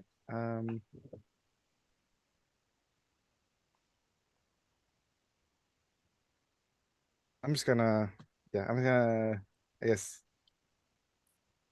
check out this other door, see what's behind it, or if I can do Okay. anything with it. It is open, and as you open it, it leads into a dead end.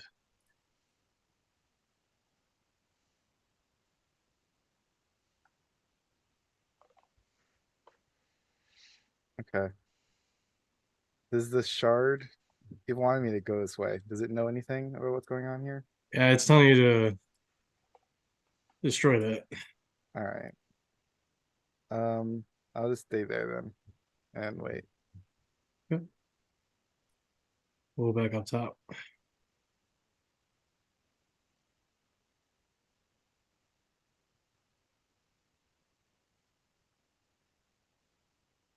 Right, with their path secure, well, they can now follow. I'm gonna go ahead and continue. Gassan's gonna call out to Tav and Verkati and say, "Are you guys gonna be okay up there?" Yeah, we're gonna be fine. They're gonna go ahead and the rest is in her gonna prepare their actions against to fire anything that comes close, or if they see danger, which they do see up ahead, at least not yet. Verkati, what do you want Verkati to do? So, do you want him to get out of there? Where is he? There he is. Probably just get out of there, I would think. Yeah, he can get back on the wagon if you want him to. Yeah. Can he Yeah, this one's- disengage. he has like finish this one off actually before he hops in the wagon? Oh, sure. Okay.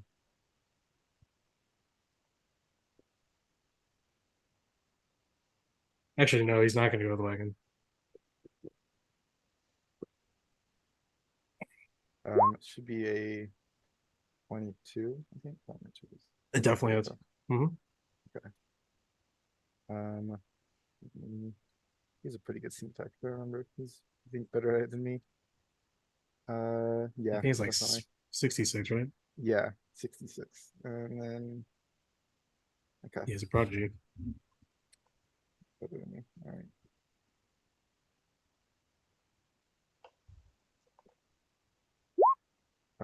31 plus something else, but I don't think it really matters. Yeah, he shreds its chest and then eviscerates its throat. It falls off the cliff. He'll go ahead and use his movement to go and take a peek around, and he'll spot this. What's his passive insight? Do you know? or passive investigation? Do you know? Passive investigation. It would just be his proficiency. I don't. Does he have? Uh, I don't think he has proficiency. it'd be his All of invest his skills intelligence. What's his intelligence? +3. +4. +4. So So he can surmise that there's something because he no longer sees that flying creature anymore. So they must be using this to maneuver around the field, but also there has to be something else it does. As he does, he sees the brain on top. So the form of this magic circle is on the ground are roots, and there is this magical strobe that glows around it. There's these sort of wispy spirits that float around it that create a spectral tree, and then at the top of this tree is this green brain. Sorry, this amber looking brain. And it's gonna go ahead and turn towards Rakati, and then he's like, "Yep, okay, that's not good." And he's gonna probably just head over here. Okay. Ox and company, Yep. and just gonna keep trucking ahead. Uh. Yeah, but I'm trying to figure out where. Yeah, where do you want to Um. go? You're gonna probably have to get off Yeah. somewhere. Hmm. Disembark, have the wagon go somewhere else for now, or use as cover. Yeah. We're gonna. I will say that you can hear the explosions getting louder coming from this direction. You can't see over it because it's so high up, but you know that there's some big ass explosive battle going on the other side. Okay.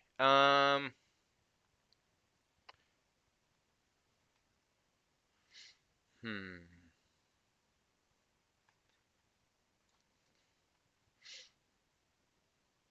I don't. None of us know about this thing over here. So, at least not on our team anyway, because we didn't see anything. So we're What? just Which gonna one? this tower thing right here. No, not yet. Okay. So we're gonna go ahead and pull the wagon up to here and put the camels behind it, and Put the wagon then over here. yep, or just like right here. Or well, yeah. Okay. Uh, actually, yeah, we'll put it right here. Okay. And then we're all gonna hop off and start waylaying these guys around it.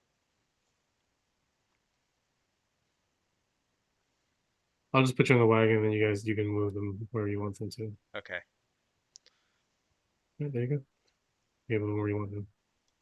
All I righty. will say that was Bram's action though, so he That's can still fine. move though. All right. Laguna is gonna jump off and go after that guy. I Actually, I am. will say, Locke, you will actually be able to see what's going on over the walls over here. There are these massive explosions going around what looks like to be creating the form of a battlefield, and you can barely see the glimpse of what looks to be a pale, naked muscle guy fighting a tiefling that's covered in smoke. And then you see what looks like to be a large mechanical claw and wrecking ball, and then you hear nothing but explosions and the cackling of fire people. So not going over there. Got it. Oh, and a flying fire giant woman with a flaming spear fighting a blue balloon creature. More They're things I flying do not care 60 about. feet. They're flying 60 feet in the air. So they're way up in the air. Good, good. They can stay up and over there. Perfect. You can Um, see that all the blood motes have conquered the hill over here. There's just, yeah, a lot of them. this is a problem. All right. Yeah, so I'm gonna go for this one. Who is this? He's 5 feet above you on the wall. Oh, 5 feet. Can I jump Yeah. off the cart up onto the wall? You can fight on the cart. I'll say that's fine. Okay. Oh yeah, that's fine. That's fine. Yeah. Go ahead and make a athletics check. Oh, good. Do do do do do do do. 18. Yeah, you're good. Perfect. All right. Up there. Let's see. Narzon's gonna go over here. Oh, hang on. He may. Okay, he's gonna go for that one. Kumal is gonna go here. They're both gonna go after that one. And then Lady Barkita has a range, which I gotta find her. Got so many things. Here we go. What's her range on her whip?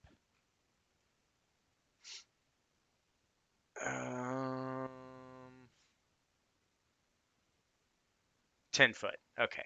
So she is gonna go right here, and she's gonna be using her whip against that thing. So first things first, we're gonna go ahead and do Ox on this dude on top of this tower. Since I am pretty sure this is gonna be a bad idea, let's do it. We're gonna burn a rage. Oh no. I mean for that. There's always a need for that. Don't you come for me? All right. One rage and then wild magic. God damn it. No way. That's a No one. way. Did you? Yeah. That's hilarious. Go ahead and roll what the thing is. All right. Oh, yeah. Percentage. Jeez. 87. Okay. You guys are in Aochar. Oh, you're next to Titan spawns. Yeah, that's gonna be saturated magic zone. That's not. No. Been Right. never been more glad that I'm separated from the party. Yeah, no, this is not gonna be pretty for anybody. So, oh gosh, okay.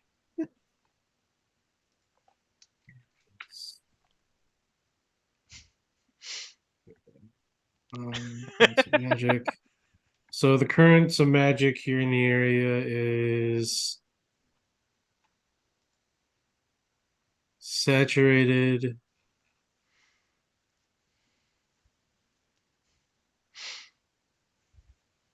It is high degree unsaturated. So spell save DCs are decreased by 6. Spell mod and attack mods are decreased by 6. Oh no, these are unsaturated. Hold on. Low degree. It's high degree, low degree. Oh no, it's high degree unsaturated. So actually magic is not as bad. Magic is not as bad. Thankfully. So all spell save DCs in this encounter above ground are decreased by 6. Spell attack modifiers are decreased by 6. Spell damage are reduced by half. The damage die. So if it's like 46, and it's 2d6. Time duration is reduced to a round instead of a minute, so it diminishes. For everyone. Everyone who's casting magic. Oh, God damn it, Ox. No, it's not. No, it's not Ox's fault. It's the zone. It's the area that you're in the world. How don't you dare blame me These- for stuff that these I magic- created. I thought it was for the wild man. These magic, no, not yet. The wild magic Okay. might not be bad, but he's still rolling on bound. But anyways, no, it's being caused by something here on the battlefield that's making this magic in this area funky. So basically, magic is a lot weaker, in terms of duration, damage. So basically, your spell save DCs they're all dropping by 6. So if you have a 19, you minus 6. That's a 13 spell save DC right now. Whee! So that needs to be rectified, obviously, to help you out. But saturated means that oh yeah, no, that's good. No, we're done. Cool. So yeah. Wild Magic Surge 86. I think it was 87, but let me double check. 87. Yep, 87. 87.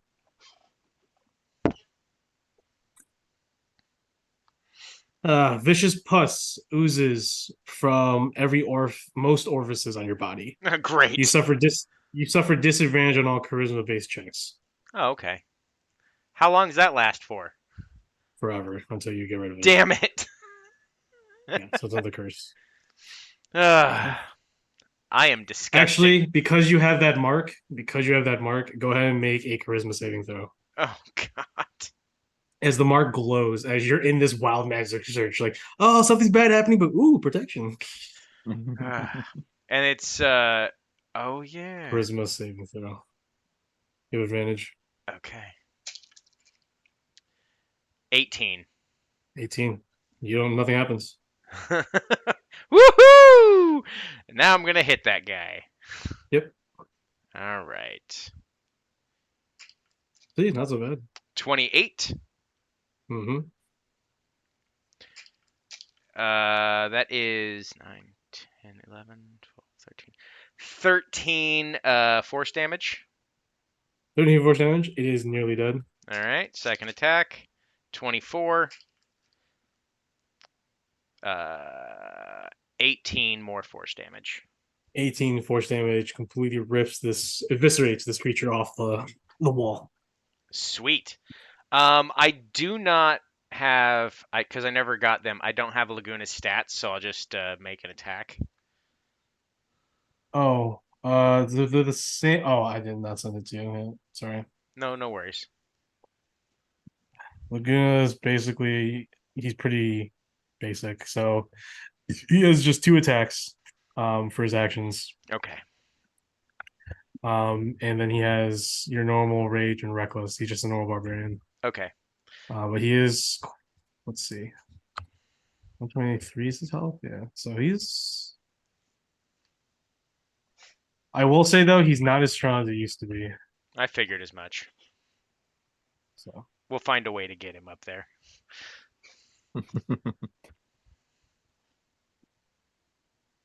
All right. I don't know why they go. Oh yeah, he's also not a bard anymore.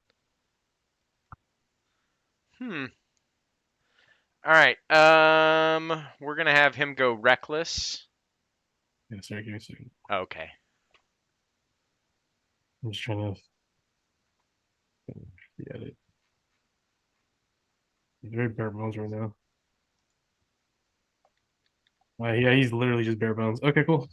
So you have the weapons and gear from, yeah? Yep. Okay. So this is all that he has currently. There you go. Alrighty. Let's see here. All right, I'm gonna have him rage 2. Okay. And okay. 2 attacks. It's gonna be reckless because why not? And wow, he is an interesting fella. Okay. So that's a +1 plus the 1 from his axe that he's using. So +2. 2 points. Yep. So he's got Oh, so +2. 4 points. Yes. So that is 21 plus what's his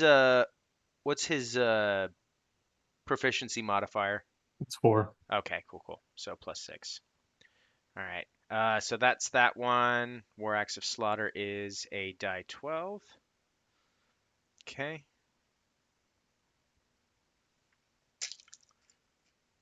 Nine, 10, 11,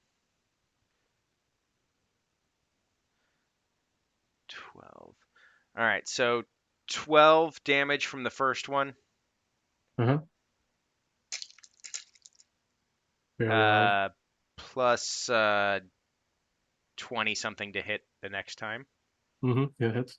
All right, die 12 plus. All right, and that is 5, 6, 7 more slashing damage.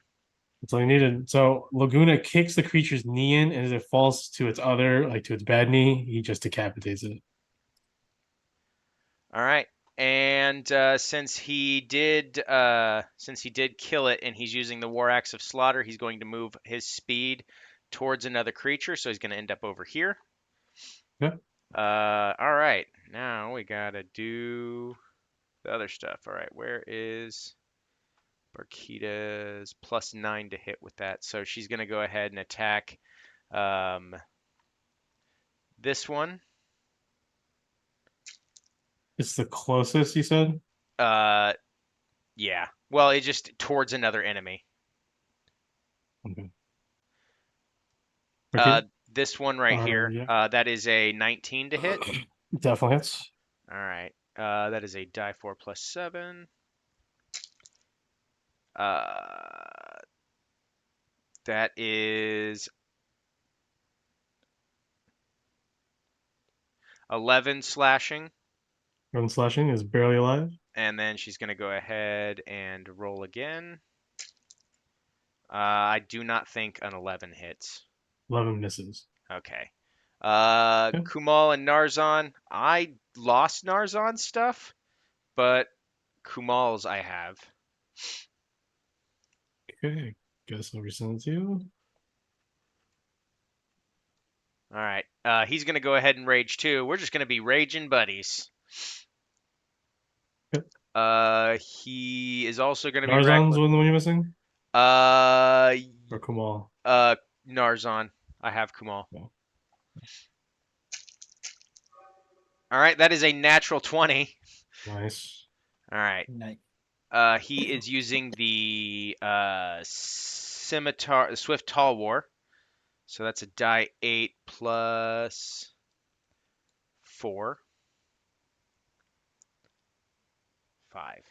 Okay. 8, 9, 10, 11, 12, 13, 14. 14. All right, so that's 14 from him for the first. Oh wait, no, never mind. I got to roll another die 8. 18 slashing damage. 18 slash damage. He has 1 HP left. All He's right, on his last legs. he's gonna go ahead and try to hit again. That is a 16 to hit. 16, yeah. Okay. That is 8 plus his modifiers. Slashing. So that's 8, 12, 16 more damage. Mm-hmm. Narzan. That was Narzan, yeah? Oh, That Kumal. was Kumal. Yeah, Kamal this Talwar just slices this humanoid bestial creature into pieces. All right. Kumal will shout out that he sees a bunch of them crossing a bridge from a broken tower in the center. Wonderful. I believe that is everybody. So Bram is just gonna hop down and go over next to Lady Barkita here, and that is my turn. Awesome turn. So, we'll go to the time spawn. I'll go to the one downstairs first.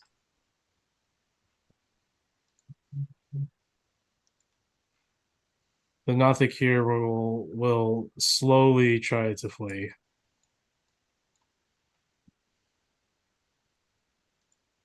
Slowly try to flee. But not before it gazes at you, Sterling. I need you to make a con saving throw.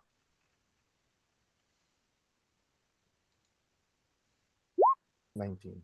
19. You do not take any damage as it tried to penetrate your soul with its rotting gaze, but it did no effect. Some creatures move over here. See that there's a larger beast coming. That's it for them. Time Spawner just getting clobbered over here. Yay.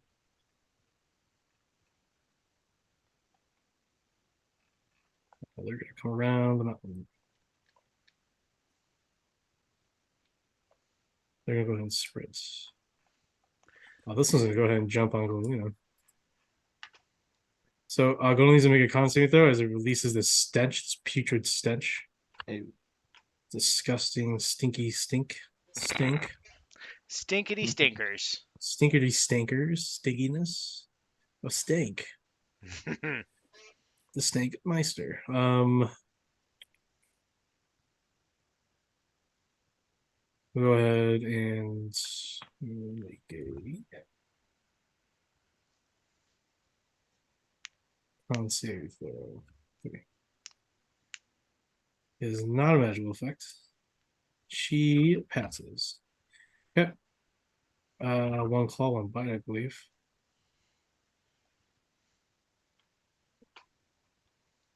Two attacks. One's a bite, one's a claw. So here we go. Bite and claw.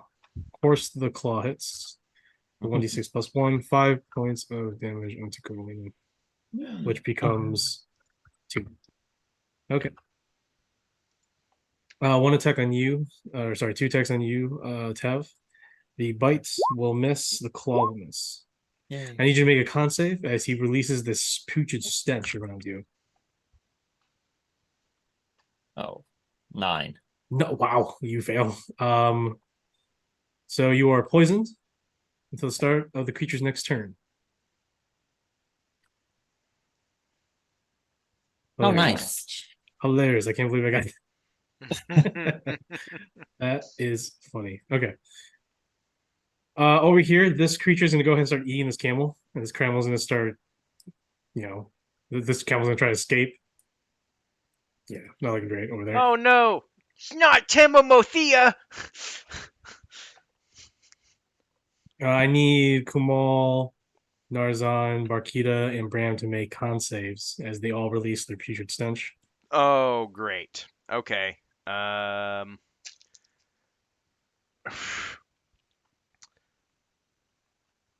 Barkita with a less than 10.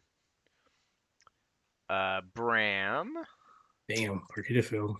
Bram also less than 10. Oh, damn. Actually, let me double check because his. These are DC 12s. Well, I just rolled like a 2 and a. Oh wait, hang on. So that's 5 plus 7. 12. 12. And then. Oh shit, never mind. Let me see what I rolled for Barkita. I keep forgetting that. Okay, so Barkita got 13. 13 she failed. Yep. And then was that Kumal and Narzan too? Mm-hmm. All right. Kumal got a 17 plus stuff. Mm-hmm. Mm-hmm. Mm-hmm. And Narzan got a 15 plus stuff. All right, everyone's good. All right, so I'm putting all my attacks onto Bram, and then so like 2 guys on Bram, 1 guy on Kumal, 1 guy on Narzan. So 2 attacks on Bram, so I'll do 2 bites. First bite, second bite misses, and then the 2 claws. 16 hit or no? For Bram Yeah. or Kumal? For Bram. Bram. Rolling through here. His AC is 16.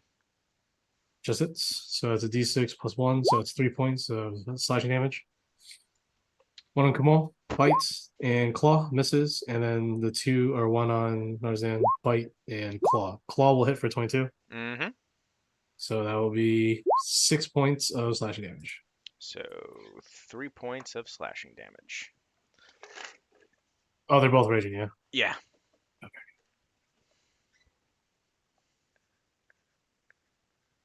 Well, Kumal Who's not didn't do anything, or Narzan didn't do anything, so he isn't raging yet.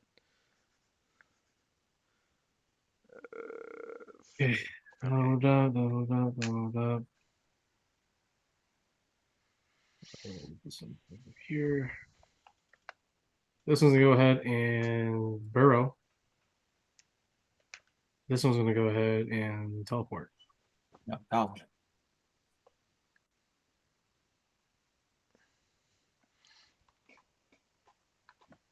Oh my gosh. Where Oh my where are god. they? Beep. Oh god. This creature here is gonna go ahead and Misty Step.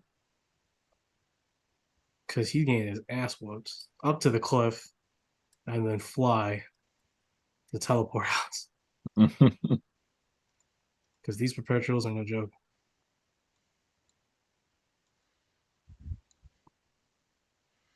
Hmm.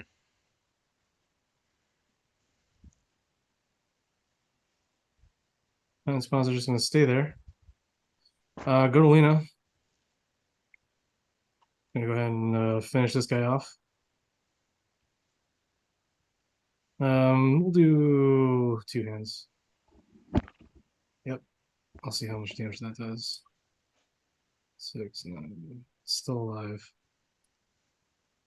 Of course. Oh, that just hits. Thank God. And that will kill this monster. She has 1 attack left. And she'll go straight at the creature. Final attack. 24 will hit. For another 16 damage. She'll go ahead and give, before she goes, a quick reaction to Tav to make an attack. Yay. I'm gonna stab the one that's right in front of me. Well, I need to look. It's advantage. Oh, that's nice. Mhm. That's 25 still. Sure. That's 11 damage. 11 damage. This creature is almost dead. Oh, I need you to make. Oh, yeah, no. I forgot to have you make a con save as well. Oh, did you make that already? I made it for the poison, you mean? Yeah, you did already. Okay, cool. Yeah, I did. So, it's almost dead.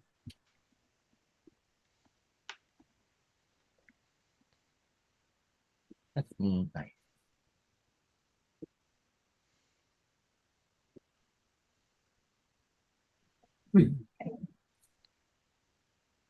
The rest of your team?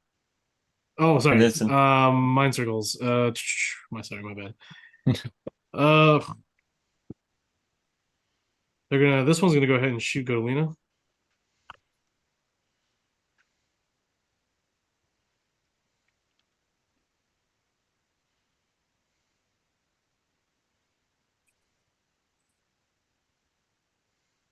A telekinetic attack strikes at Godolina. See if it hits. What's your AC? 18. Damn. That hits. It does 6 points of sneak damage. Now we. Right. Oh no. And then I'm just gonna activate that ability over there, that ability over there, and the other one. Okay, summons some more of these creatures. 4 more.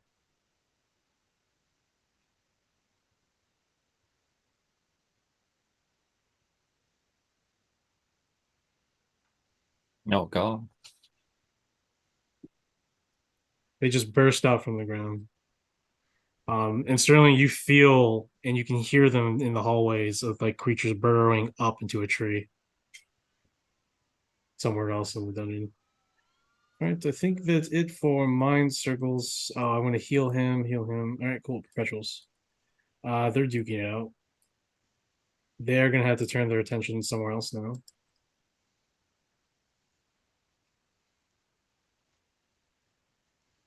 Gonna turn this big grinder around.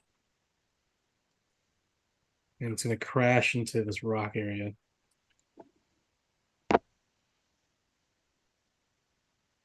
Bug it. It's gonna drop the bomb up here.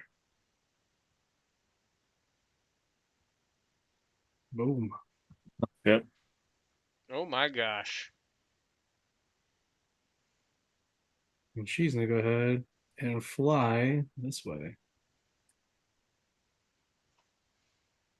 Take a gander at the new forces that are fighting in this battle too. Blood Notes are gonna go ahead and surge forward. They're gonna start draining this poor camel. Of course. This one's gonna fly up. She's gonna.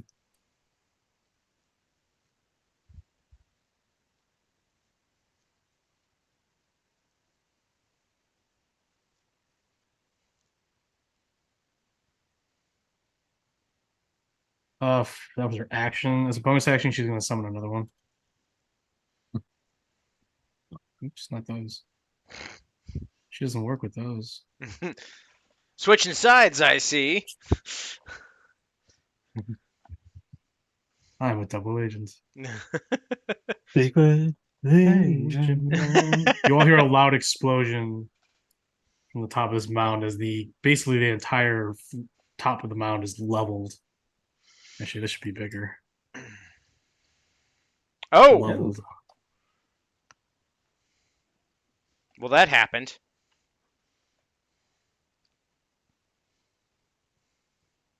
There you go. I think Godolina would have seen that up top, and she just tells everyone, "Don't go that direction.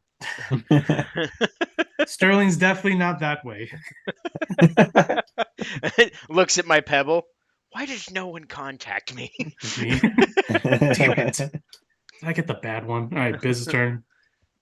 He's gonna go in and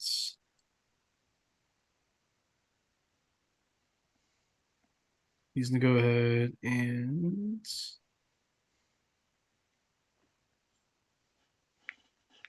cast concussive bolts on her. All right, Tav, what are you doing?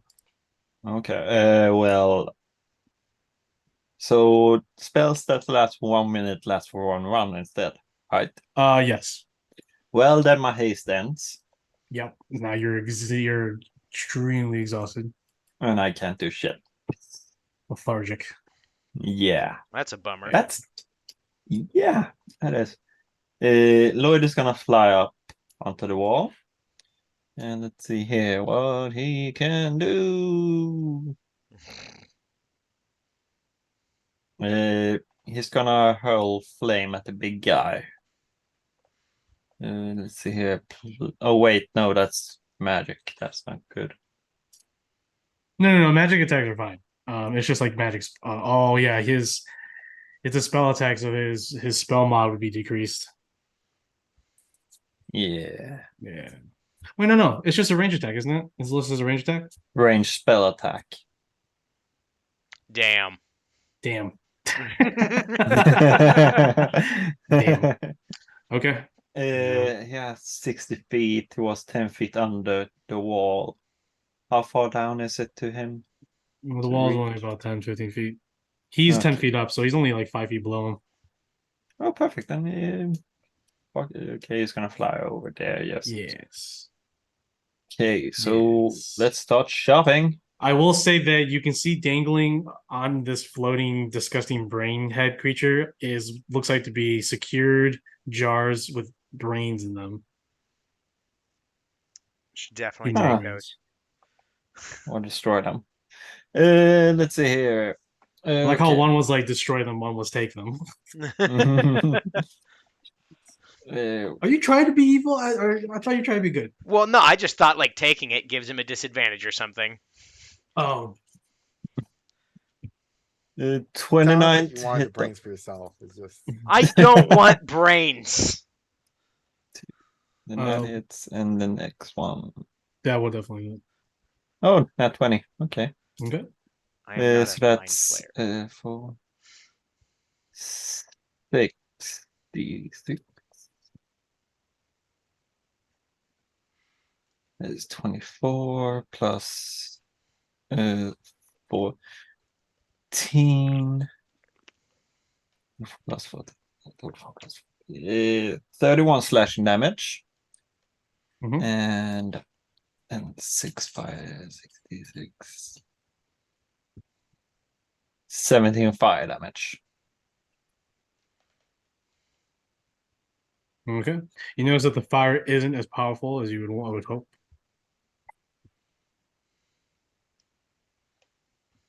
He doesn't have any bonus action, so that's it for Lloyd. Okay. And me, so let's pilot this thing straight forward. Yeah, I just need a simple animal handling check because there's danger ahead. Danger, danger. High voltage, nat 20. Yeah. So she had. Where do you want to take the wagon? Like right here. Right here. Like right there. Like, all the way up front in front of it. Yeah. Okay.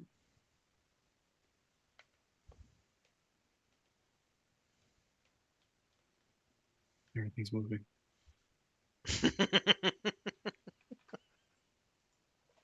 Okay. Yeah. Let's have start with Lorenza, hopping off and attacking that bone skeeter. Mhm. She has.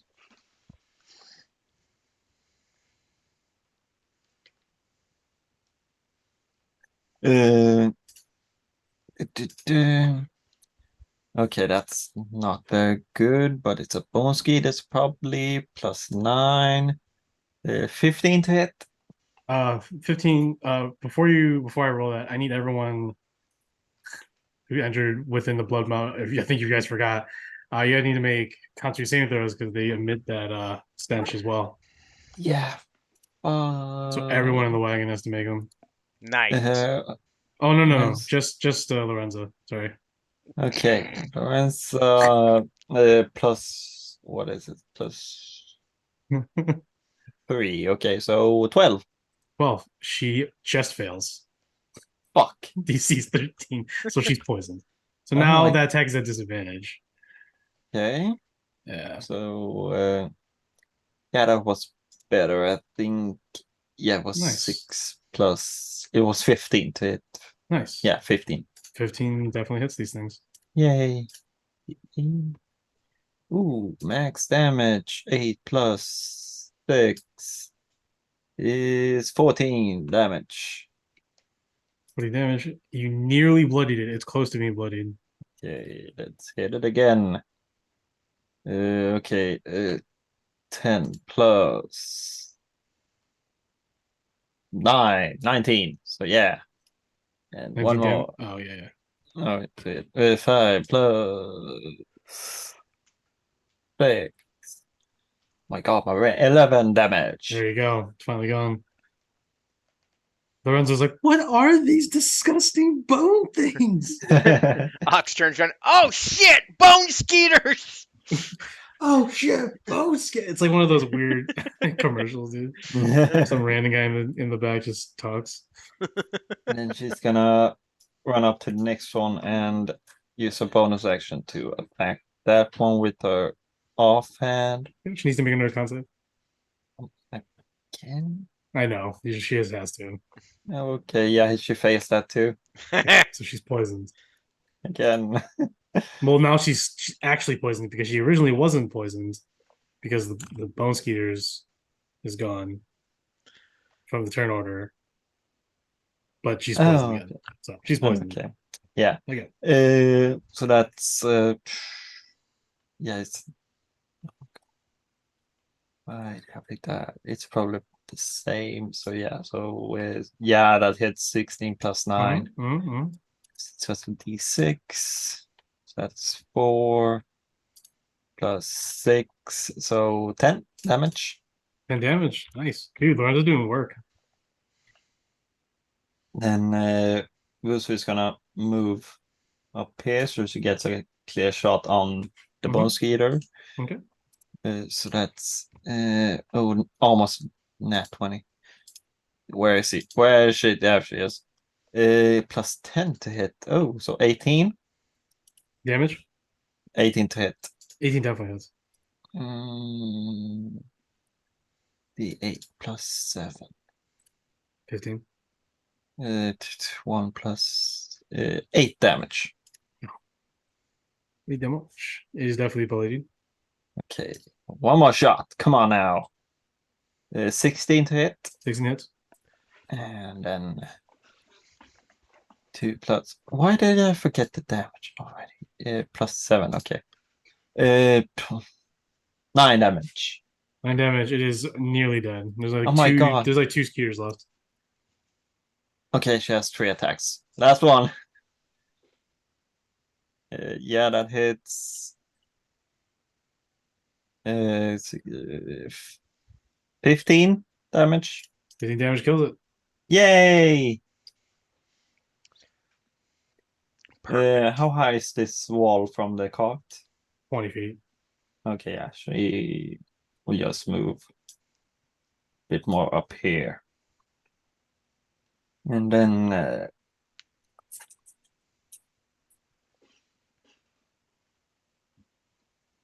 yeah. Carlox is gonna jump off the cart.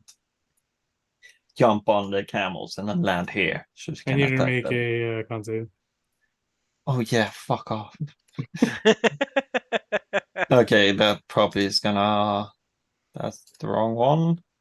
Con plus 1, that's 16. She's good. Yay! It was a long time since I did this. Let's see here. True. That's a crossbow. Oh yeah, I used the scimitar for that one. Yeah, of course. She also gets a rapier, so that's a +8. So what the fuck? What the fuck? Yes, nothing. Nothing. Uh, yes, yes. Okay, yeah, that hits 17 plus whatever. The 8. 4 plus.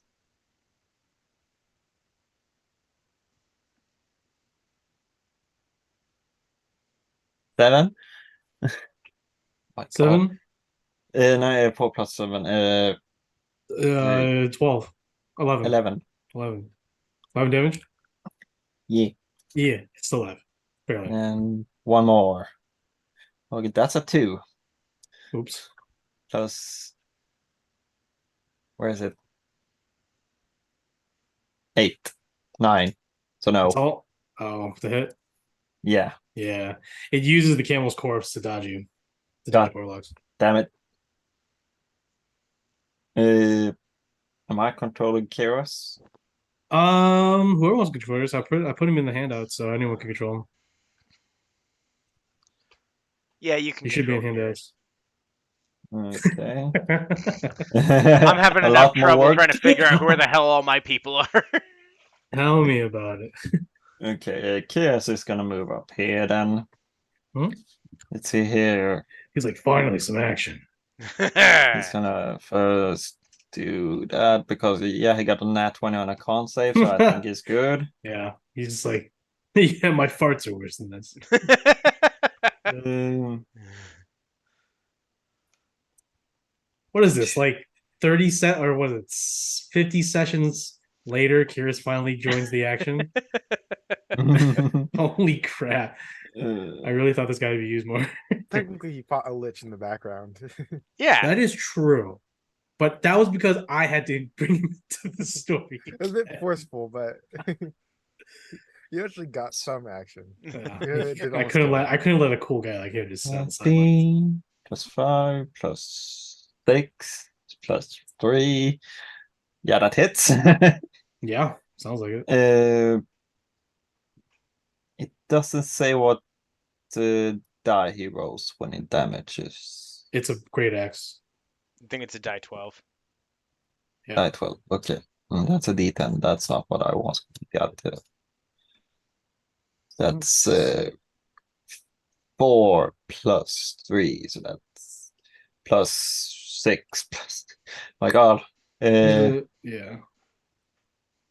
You kill him. Yeah. So with the axe he wields is called Golden Tiger.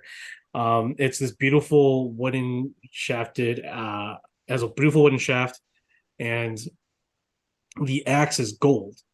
But the cool thing is when he uses it, it looks like it has that after effect. So it looks like it's like like the crescent of the moon if you're Right, watching you full circle. So it does that whole thing. So it looks like it's doing multiple attacks. It basically eviscerates this Titan spawn, creating me leaving a black Icarus goo on the ground next to the body of a once proud camel. Oh. Yeah. Can't believe the camera's fucking dead. Freaking camel killers. Yamamothea and Jimamothea, they're both dead. Yiffy is gonna just run here because he used this action to drive, I think. So that was everyone. I don't think I have any bonus actions I can use. Whoops. No, I haven't read through this really. Nope, that's all for me. Down to you.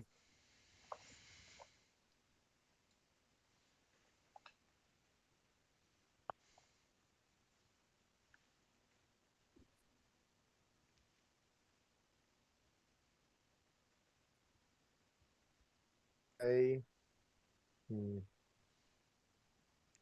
Just okay. just blow it up. Whatever it is, just blow it up. Well, it's a plan, but then I have to deal with the giant tiger thing. You Eh, can do it. we, Um, okay. If I pulled something out of my bag of holding, would that be an action? Depends what you're pulling out. It is an entire gunpowder cake. So Yeah, it'd be alright.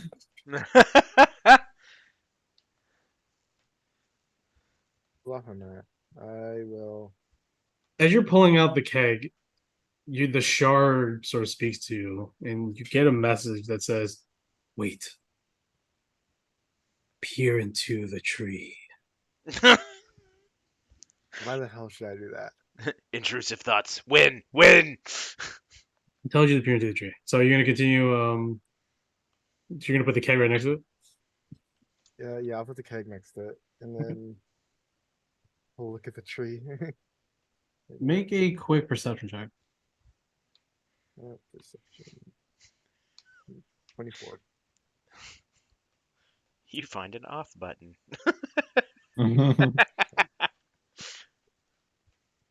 24. Nice picture. Oh, the sparrows were radioactive. I just hold radioactive barrels in my bag. It's fine. The upside down tree looks like stone and flesh melded together to become this white birch type of tree. As you gaze into the parts that's at face level, you can actually move some of the branches around to look inside. And inside, you see a cluster of what looks like to be flowers and roots that are linked, sort of connected to what you can only imagine looks like to be a finger, like a similar white clawed finger biz. And on the other side of that finger is a little pink glowing, like wrinkly object, and you can easily recognize that as a brain. So there's like a piece of finger that looks like Biz's hand when in this new form, and then a piece of brain. And they're all linked to flowers and stone fused together, connected to this. Gross. Your shard tells you that this is how Biz controls the Titan spawn. There are several of these throughout the underground area that you're in. You have the option to destroy him, which disrupts his control over the Titan spawn in the region, which means the thousands that he sent to AHR will be in disarray. Or he tells you to consume part of its flesh and take control of the Titan spawn here in the area. He says it's about time you start learning how to control Titan spawn, for it is your destiny now. And your hands already lifting on its own because you've already sold your soul. But do the it. final decision. You still have the final decision though. So it's up to you. Do you want to blow this up, at least this one, or do you want to, not and give in? I think Slink doesn't want to do it. I think as tempting as it is, I'm not.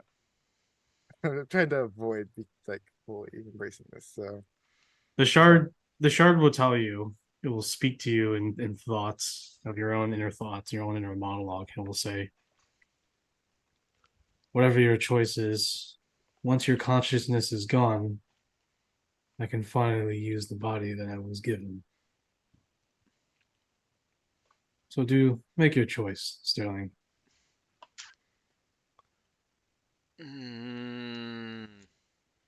I mean, you could always come back and destroy it later. I'm not doing that. Basically, your option is, Roman, is you can destroy these things and weaken Biz's holdover Titan spawn and his overall power, or you can weaken him as well, but also take control of the Titan spawn instead of destroying them. I think out of just pure spite, he's just gonna destroy Destroy it. it. Okay. Yeah.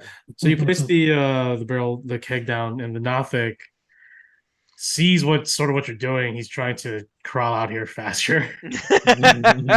You're but he about will 6 eventually, seconds. but he will eventually die because his lower extremities have been blown off.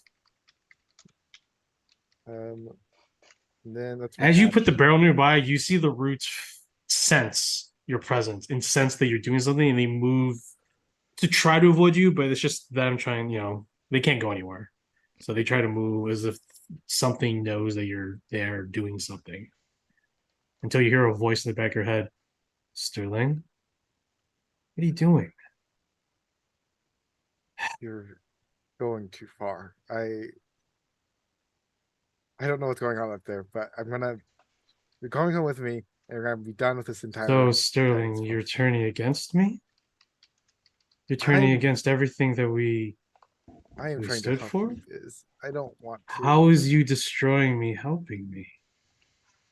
You The aren't shard was right. this. You are trying to take my power. You're trying to destroy me. You're trying to seize what I have so that you can live and survive in this cruel world. I was Biz, right to I was right to put you in that hole.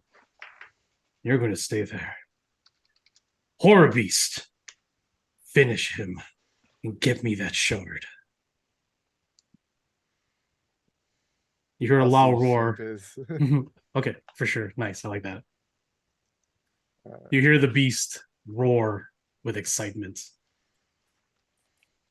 all right. Okay, so the barrel, yeah, like the keg, Yeah, just the entire keg. you're gonna shoot right in front of you. Oh, I was gonna back up Yeah. first. Yeah, I assumed that was my action to put it down. Yeah. Well, obviously you're gonna back up. Well, where are you going to back up? I'm backing into this tunnel. Okay, so as you do so, you activate. Why is there a trap in the end? Because, man, because. I need you to make a dex Why are they saving hiding throw. back here? I need you to make a dex saving throw. Ducks? Yeah. They're hiding that trap, obviously. Not one, so it's 10. No. Oh god. Oh Just caught man. so off guard. You take 8 points of fire damage, and you fail by more than 5. That actually is an additional 2d10 Oh my god. fire damage, so it's an additional 18 fire damage, and you are vulnerable to that magical fire for 1 minute. You can repeat the dex save at the beginning of your turn. Wonderful. Alright. And as you notice, the mark does not go away; it stays there. Oh god. I just try to move past it. Well, it's activated, so you've already been burned. So it's going to go ahead once you get off the mark. It'll go ahead and deactivate. Okay. Or go back into its trap mode. Oh, good. Resetting traps. Yes. I'll just sit at the end of the tunnel. Okay. Can I make us check to see if there's another one farther into this like little You can dead see end? there's nothing. There's nothing Okay. else. I was going back to the very back Okay. of it. Okay. All right, and so that was your action. So you're just gonna wait till next time. Yeah. Cool. I'm just gonna wait. Sounds good. Back up top. What do you want your boys to do? Well, let's see. What to them. Well, probably move forward. I guess, yeah, move forward towards where Tav is. Okay. The camel's right up, and he immediately Gassan immediately shouts like, "Hey, what are you doing? Keep the wagons moving! Why are you getting off? Now we're fucked. Now we're stuck here." So far behind. This Idiots. is like a quarter of the map. What do you want for Cotty to do? I'll have Riccati. I think he's gonna come over here and try to take some hits on Brain. This creature will go ahead and make an attack opportunity on him by biting him. He will miss.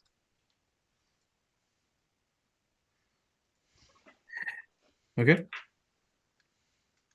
Right, pulling up his sheet. Plus 8. Yeah. Okay.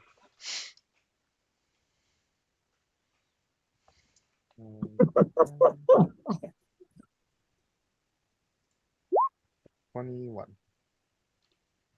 21. Definitely.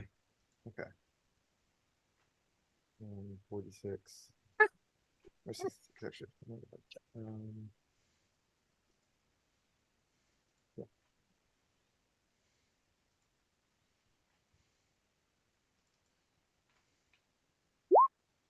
22 plus. It's plus 8 to hit. Okay, just plus 8. So 20 or just 30 damage. Nice. Yeah, you catch it off guard. You can see that it's mostly holding back Godolina and Lloyd through telekinetic abilities, and you manage to catch him not watching his backside, and Rakati gets him right there, spilling this amberish, purplish goo. I guess it's its blood onto the floor. It turns around. It's like it looks around with its leaky butt, and it's like, your brain. Eat it. And then he's just gonna run through here. Yes. I think he's a 20. What is he? He's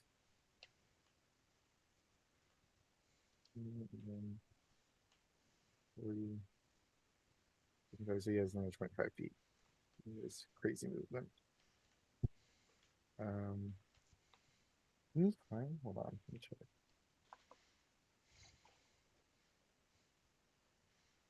No, I don't think he can. Okay. He's just gonna move, I think, this way. Actually, that's bad. Yeah. He's gonna go this way. He's back to where he was. All right.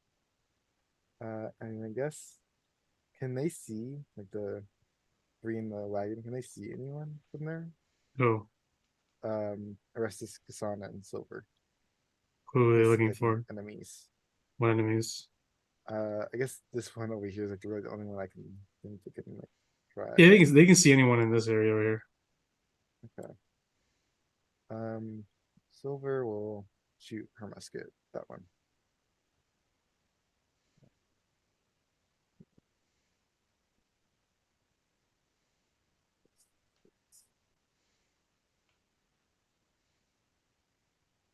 Oh, she crit. Okay. Nice.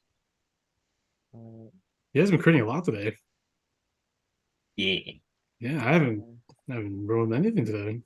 I need a dex save from the creature, and then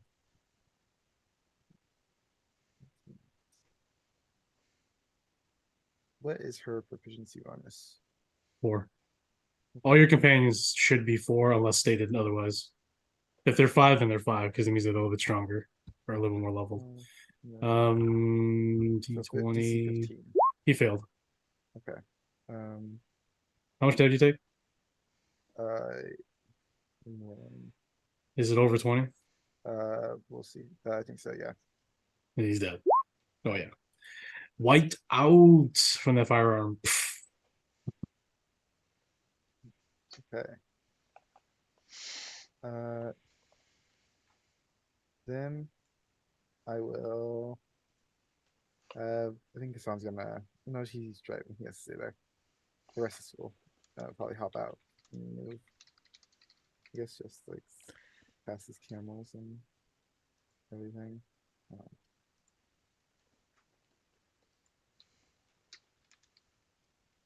60 and then up there.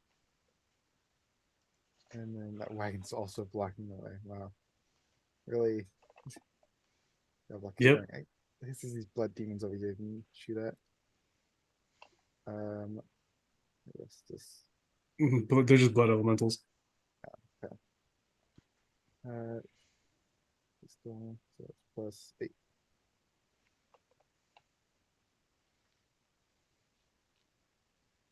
Plus bonus to crit. It's a 10. That doesn't. Don't think he has multi-attack either. Oh no, he gets 3 range attacks. My bad. He gets more than I do. Alright. Second one is also probably miss the 12. Third is a 17 to hit. Something hits. Okay. Let me get some attacks, so she's going to be with the 10. Alright.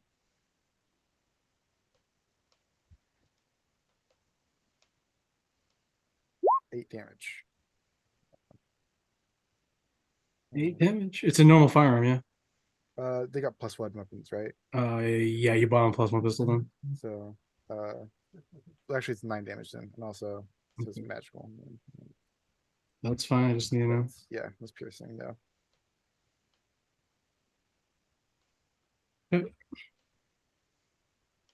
So it goes into these blood elementals. The bullet just goes right through. These elementals seem unfazed. They still do full damage, but And then so I'm just gonna stay there. Blood Elemental's greatest weakness: vampires. actually, it's water. Huh? Yeah. Quick, get me some alcohol. We're gonna get these guys drunk. What happens when you put blood in water?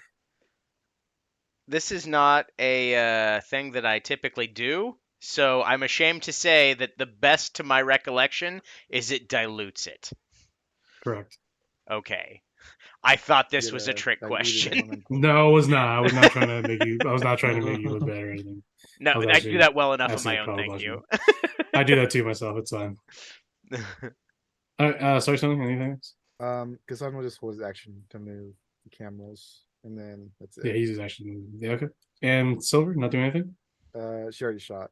Oh, that's right. She shot that. Okay, we move on to Ox's team, leading the way to nowhere. To everywhere. Our hopes and dreams, my friend. Mhm. Above you, you do see that roving fire giant with the flaming spear looking down at the party or everyone, everything right now. Nope. Oh God. Nope. I have no interest in that. I'm good. This whole place looks like an interest, though. I mean, she can have the What a camels. fireball! We Oh are God. moving. No. We are moving. How are we moving? The camels? Oh, Fuck the I camels. was talking leave. about we as in me and my Oh, party. you We are guys. moving. Yeah. Uh-huh. Look, I'm not gonna sugarcoat this. This is about to be bad. Fuck Tim. Tim is dead. Timothea. All right. So,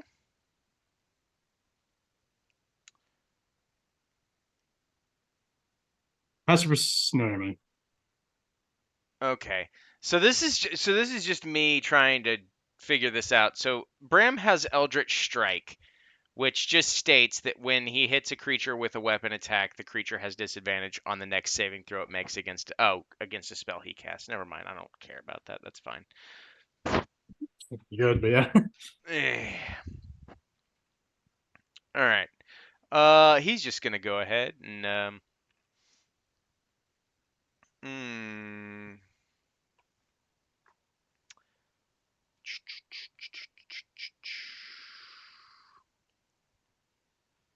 Really needs to finish this. Okay. Laguna is gonna go up here.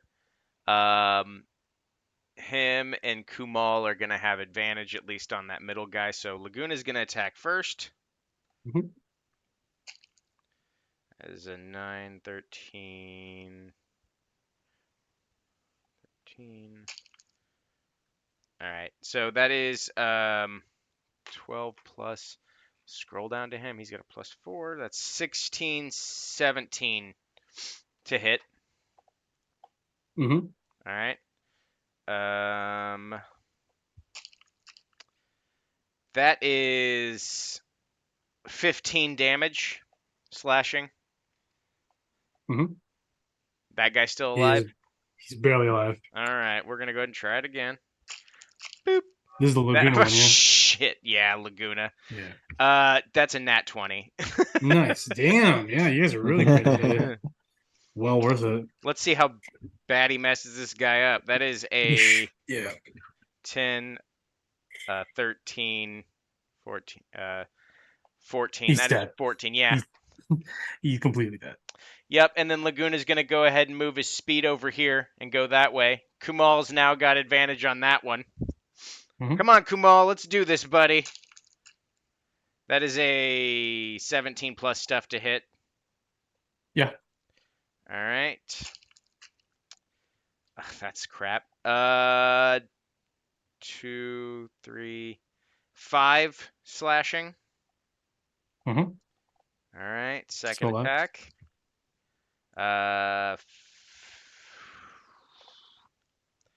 16 to hit. Mm-hmm. Yep. All right. All right. That is 3, 6, 8 slashing. Still alive, barely. All right, and he's going to use a bonus action, which means he does not get his proficiency to it because it is the Yep. Swift Tall War. Oh wait, no, he does get it. That is 11 plus. Okay, I have to do math on this one. Come on, Kumal. It's just strength, or it's just his dexterity. Yeah, I wasn't looking at his thing. All right. Yeah, it's plus. Oh, come on. 14? Yeah, I'd say it's 16 total. 16. Yeah, definitely. That's All right, here we go. Let's see if he can kill this guy. Mm. 6, 7, 8. dead. There we go. All right, so that guy's dead. He's gonna go here. Narzon's gonna go there. Go ahead and grab Narzon's stuff. I got him right here. All right, he's gonna go ahead and finally rage. Yay! He does not need to go reckless, so we're just gonna go ahead and have him attack. He is just a +1 battle axe, so he's got a +8 to hit. All right. It's either that or that is a 20. Nice. That is a that's a battle axe. So that's 2 die. It's two-handed. It'd be 1d10. Well, apparently no. He's got something crazy where he actually does 2 die 10 when he hits with it. Oh, nice. So that is 4. Jesus. All right. That is 35. 35. Yeah, wipes him. No! You see that look good? That's how you do it. Kamal's like, yeah. Yeah. And Bram's just like, They're definitely Oxus students. All right, Bram's going to go that way. Kumal has no more attacks, but Bram is going to go ahead and pull out the Gunblade and go with advantage to hit. That is a 19 plus stuff to hit. mm-hmm. All right, so that is... Where are you at, Bram? You're all the way at the top. Of course you are, because I got to keep scrolling up and down. All right, so that is plus hit. Okay, so he's going to use 2 hands, and that is a die 10. That's only 1 plus 5, so that's 6, but he's going to go ahead and blast out a free shot. So that is 2 die 8 on top of it. That is 10. That is a total of 16 so far. Yeah, he's dead. All right, that's 1 blast. And now Bram is going to go ahead and he's already moved 5, so he's got that much movement. Okay, so he's going to head that way. Barkita is going to go ahead and keep up with Bram. And Ox, who is just like watching proudly as his pupils just massacre the hell out of things, is going to go ahead and he's got the boots of springing and striding on, so he's going to go ahead and jump down and then just continue on over here.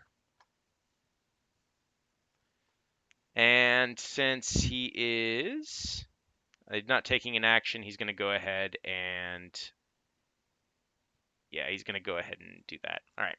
So dash. Okay. And that is it. I think that's everybody. Time spawn. This one's gonna go ahead. He healed. He's gonna go ahead and fly 60 feet up into the air, and he's gonna see a bunch of fresh targets over here. You see him fly. This large blue balloon creature form his hands into little guns. And he's gonna go ahead and fire astral bolts into the shit. roving barbarian party. Who's... Roving barbarian party. Who's doing that? The big balloon guy over here who's Oh. flying 60 feet in the air. Well, we found our target. All right, so he has 3 shots with these. So one on Bram, one on Ox, and one on Kamal. So one on Bram. Misses. One on Ox hits. Oh, One yeah. on Kamal misses.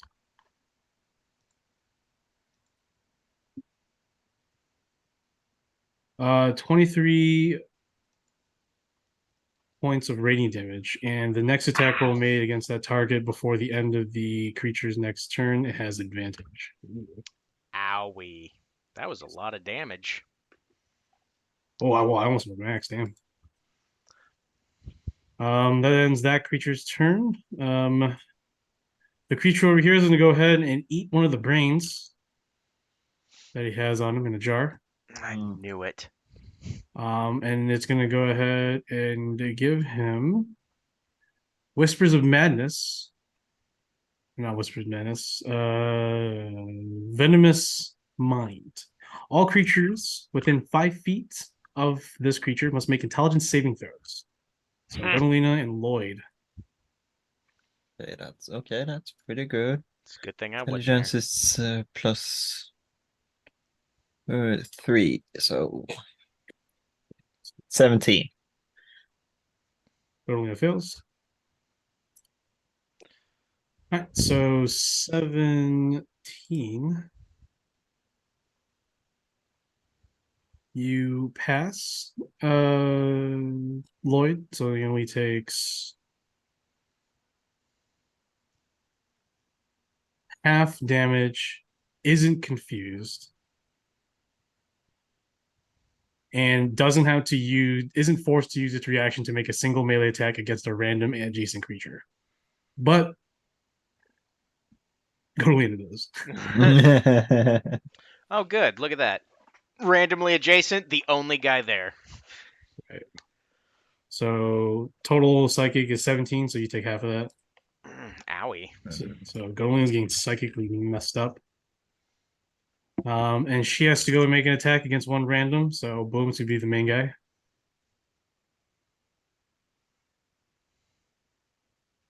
One hand, misses.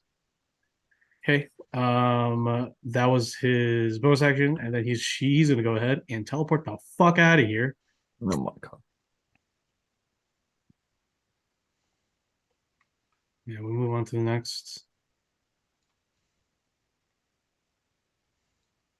Oop. Oh, no. Over here, a tremble, a quake is felt. Curious, Orestes, Givi, Corlox, even Kamal over here starts to feel the ground shake. Suddenly, the wagon over here gets thrown up to the sky. The crate of healing potions in the wagon is thrown about and are destroyed as they land. And popping out from the ground is that one-eyed white monster with the gleaming eyes. And the entire party turns around and goes, "Barbarians assemble." Barbarians, target acquired. Rage! Ba-dun-dun-dun-dun-dun. Oh god, I can only imagine the soundtrack to that. So it's gonna go ahead and it bursts out, gaining advantage on all attacks against the creatures in around it. It has 8 attacks.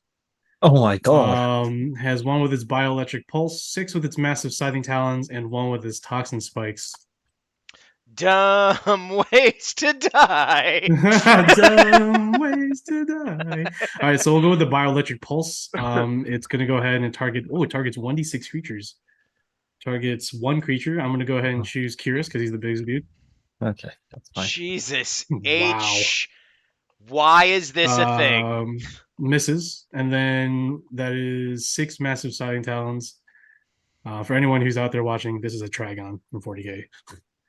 Oh shit. So it's going to do 2 attacks on each of them. Orestes, Givi, and Curious. So it raises its massive clawed arms and goes and strikes at all 3 of them. So first 2 on Curious, 19 hits. Yep. 10 misses. Orestes, 12 misses, 11 misses. Givi, 10 misses. Crit. Oh. Oh, Jesus! All right, so here's the normal damage against Kiris.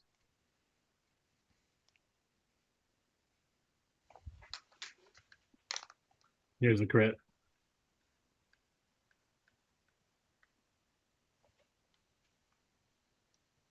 $60. Okay. Toxin spikes. It has one with its toxin spikes, so go ahead and launch that at Orestes. It misses Orestes. All right, and that is it. It's going to use the rest of its aggressive movement to getting closer with everybody. Time spawns are going to go ahead and swarm the barbarian party. And now Ox is just looking back and going, "Oh, not more of these boring guys." I need Barkita, Ox, and Bram to make con saving throws for Stench.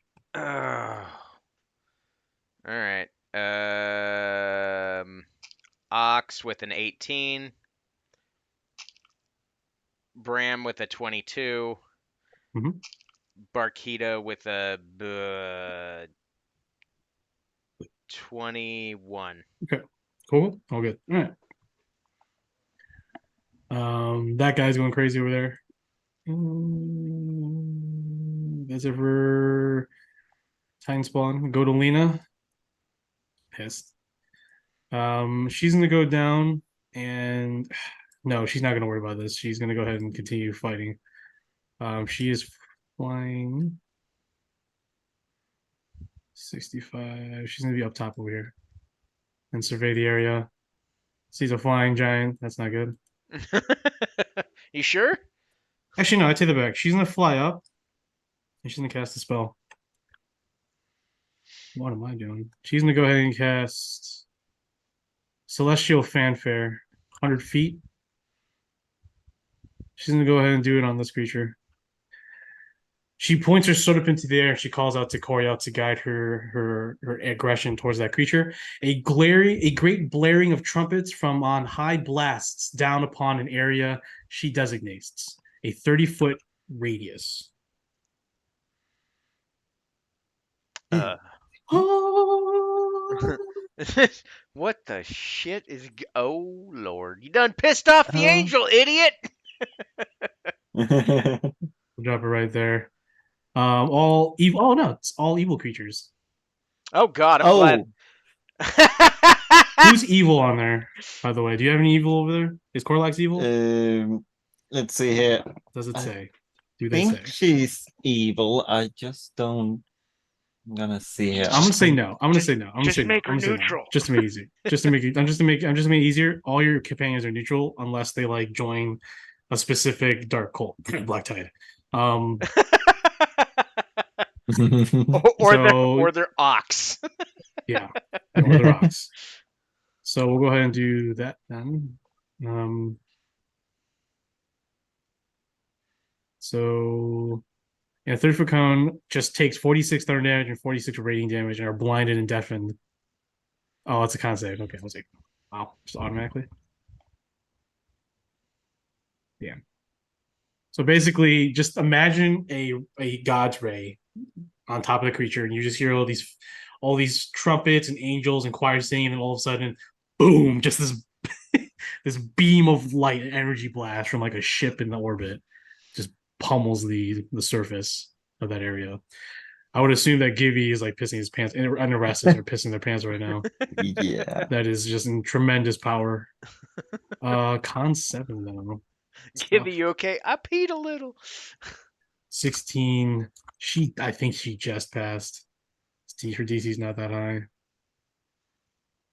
Plus, it's like it's -6. is- Yeah, that's right. So magic really does suck. So half damage though. That's fine. Half damage. I just realized that. Truly devastating. Now she's like, okay, we probably should destroy those circles now that I think of it. 46 though, 46, and they're blind for 2d4 rounds, so still. So I'll roll the 2d4 rounds, see how blind. So they're blind for 1 round. Oh no, 2 rounds. And then 46. I'm just gonna roll. Wow, that did nothing. Nice. All right, 11 and 5, all halved. So not as much damage as she wanted, but hey, she now knows. All right, Kunalini is done. She'll go ahead and finish her move and we will move forward. She will tell Lloyd to like, we got to destroy these towers, like these magical circles somehow. As they say that, this thing's gonna go ahead and retaliate. It's gonna go ahead and attack both Lloyd and Gorlina with psychic blasts because it's cool like that on Lloyd and on Gorlina. Wait, Lloyd what's misses. happening? Yep. The magic circles are Oh. attacking. Oh, Magic circle here is Oh. going to summon more demons I don't like it. or more Titan spans. And as it does that, Sterling, the one in front of you, you see the process now as the corpses are absorbed by the roots, and then they are pushed through that tree, and you can see them spawn rapidly, as if rapidly growing into full-born creatures, and then they climb up the roots and are teleported above ground. All happens in mere seconds. You really should take it What are you, the fucking shard? No wonder you're evil. Yeah, right. Exactly. I'm And then it's gonna Sterling go ahead and Winters heal of this guy. Thoughts.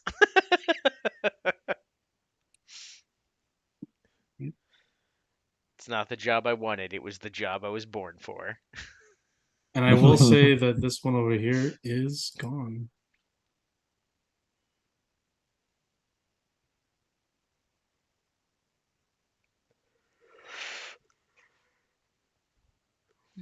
Yay. Oh god. The I whole know. earth. The whole earth is quaking beneath.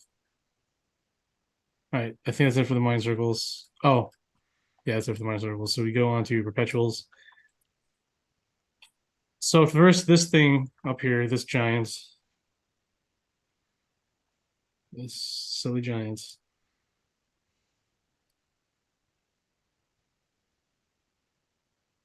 Silly big boy. Silly big boy is gonna go ahead and cast a spell.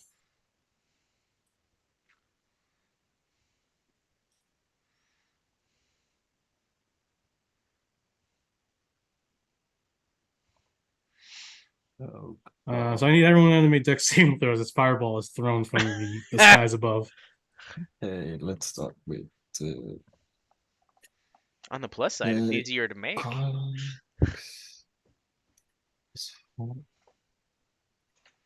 Oh god, 15 for Coralox. Now 20 for Wusu. 18 plus 4, 22. 8 plus 4, 12. Okay. If you roll above a 9, you make it. Okay, everybody made it. Yeah.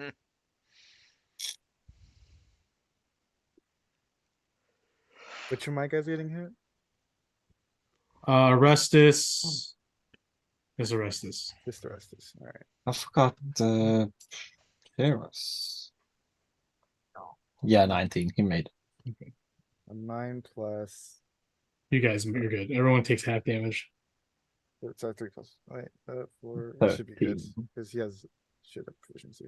So, all right. I think he has evasion, right? Let me check. Fine. She's gonna go ahead and finish her movement above, or she's gonna go ahead and finish her movement and fall on top of the wall over here.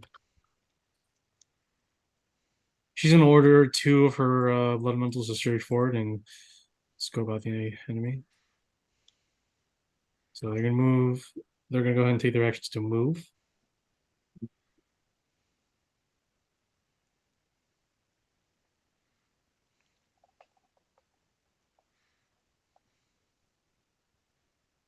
And then she is going to go ahead and cast Greater Invisibility.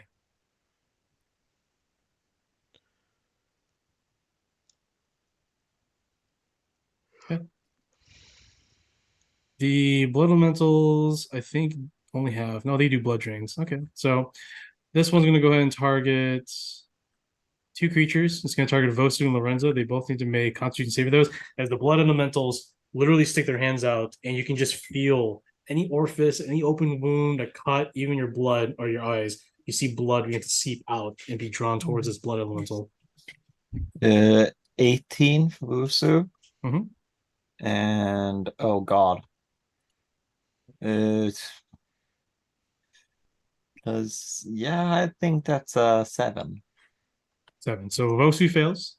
So you Wait, Wusu failed with what was it? 18? so Lorenzo failed. Lorenza failed, yeah. Okay. So Lorenzo failed. Okay. 11 points of necrotic damage. And Lorenza is grappled, as the blood around her being absorbed begins to be controlled and manipulated by the Blood Elementals. No. And then this one's going to go ahead and do this on Arestus and Givy, so they both need to make con saving throws. Just need to wait. What am I doing? It's True. So it's 3 plus, like, not much. So Yeah. yeah, it's less than that. It's just 3. Yeah. Yeah, he takes 10 necrotic and he's grappled. was it Gibby also? Yeah, Givy also. 18. 18, he's good. He just takes half of the 10 damage, so 5. Okay.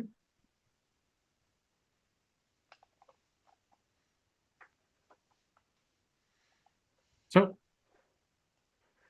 that is it for the perpetuals. They're moving the tank.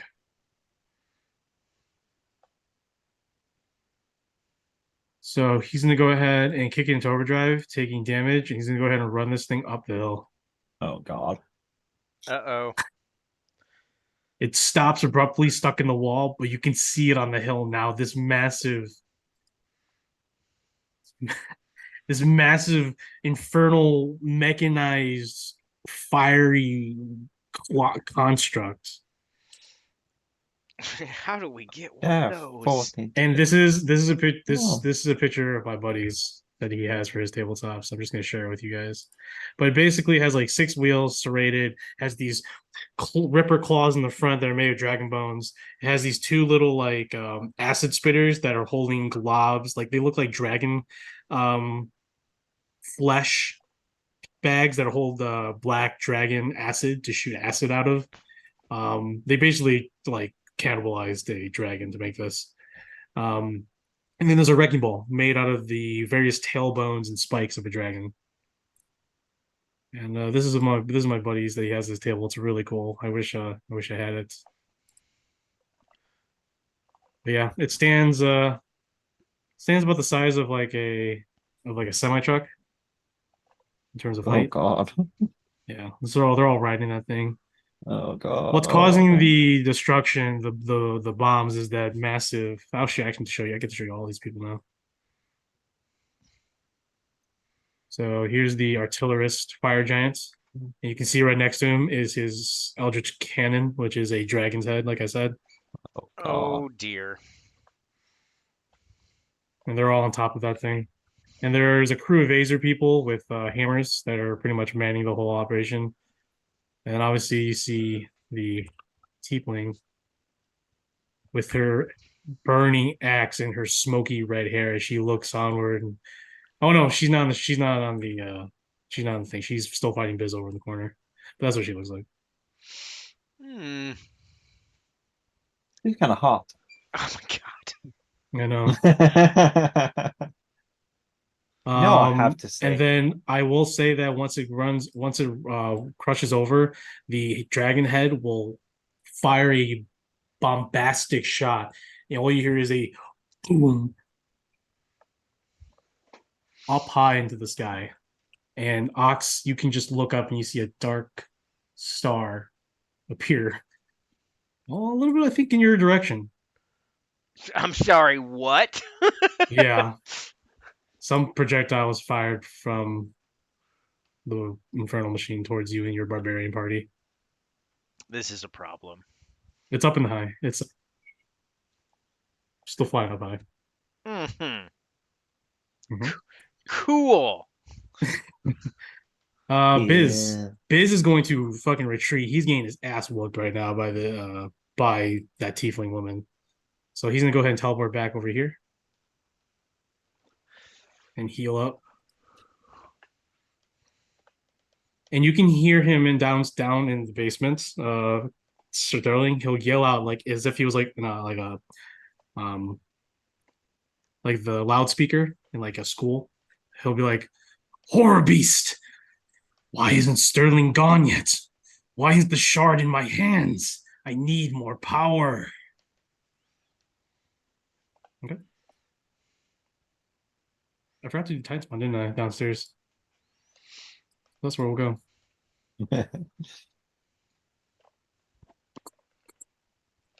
So I think that was. Oh, So it stopped right here. It's at the doorway. It's trying to perfect. get in. It's sniffing. It's like.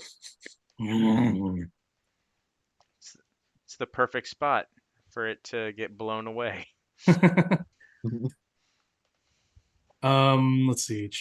Biz got out of there because that's a shit show, and she's gonna just strut out there, whistling, looking all happy. Then we move on to Tav. Okay. Am I poisoned? You're not poisoned anymore. Yay. And I'm gonna stab the one in front of me because fuck off. Mhm. Yeah, that's 30 to hit. I don't think that misses actually. 13 damage.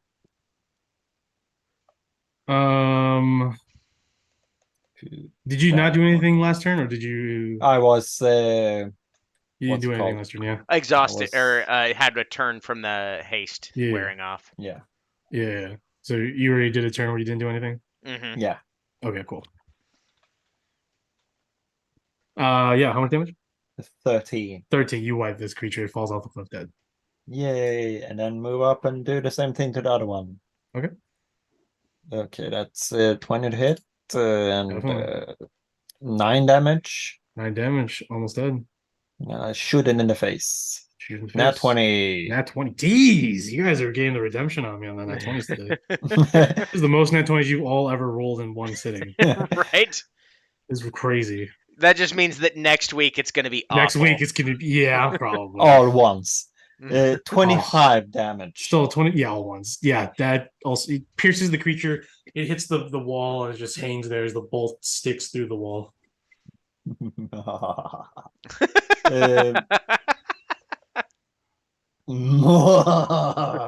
I'm gonna run up. What the fuck is happening? Tav is scary. I'm always scared. Yeah, I'm gonna run up there. Lloyd is gonna move forward a little bit so he can attack the brain. You're attacking the circle, the magic circle? Yeah, Sure. see if he can do anything. The first one is dirty 20. How is he attacking With his scimitar. He's slashing it. it? That hits. Yay.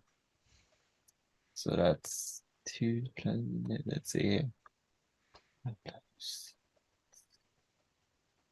16 slashing damage. 16 slash damage. You notice that when he strikes this ethereal looking tree, it does cut because it does magical damage, but doesn't do as much damage as you would like. And 6 fire damage. 6 fire damage. Same thing. Still does damage, but not as much. Okay, let's just hit it again. Okay. Just why not? Yeah, that hits. Oh, I forgot this guy. I wish to cast the spell open stairs. We We got to go downstairs.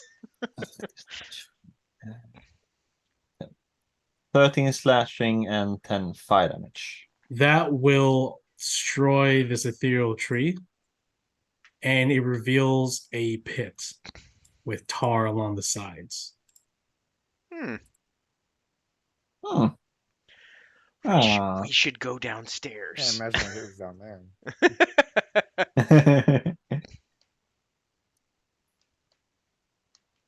Okay, so that was he's gonna move like let's see here. You can probably move like right there. It's gonna fly over here. And then we have this fuckery over here. What is happening to Lorenz? I forgot what it was. She's just grappled, Grappled, okay. or yeah, she's grappled. Okay. Let's start with Chaos attacking the big guy. Okay. I found he has 14 to hit, plus 14 to hit, so Yeah. He's always had force in yeah, it's just I didn't see it. Like, that. Oh, for sure. and he has 3 attacks, so that's 18 plus 14. That hits, I would think. 12 plus Oh, 14. 12 plus 14. Yeah. Yeah. So all attacks hit. Mhm. And it's 3d12. That's a plus 9 to damage, Wait, I would say. what was the lowest you rolled? 12 plus 14. Oh, 12 plus 14. Yeah, for sure. Yeah. So 19 plus 18 plus 9, 27 plus 27 plus 19. 46 damage. 46 damage. Nice. Yeah, that's what I would say. Um, Gibby is gonna move to the other side of here. Let's see here. I would go. Where is it? Where is it? Where is it? Where is it? There it is. Oh, I forgot your body slam with this thing. Okay, yeah. Gibby's gonna attack. Let's see here. Okay, that's probably not gonna do it. Where is the sheet? Yeah, plus 9. So that's 16 to hit. 16 does not hit. It Fuck. just misses. It just misses. Okay, one more. That's worse.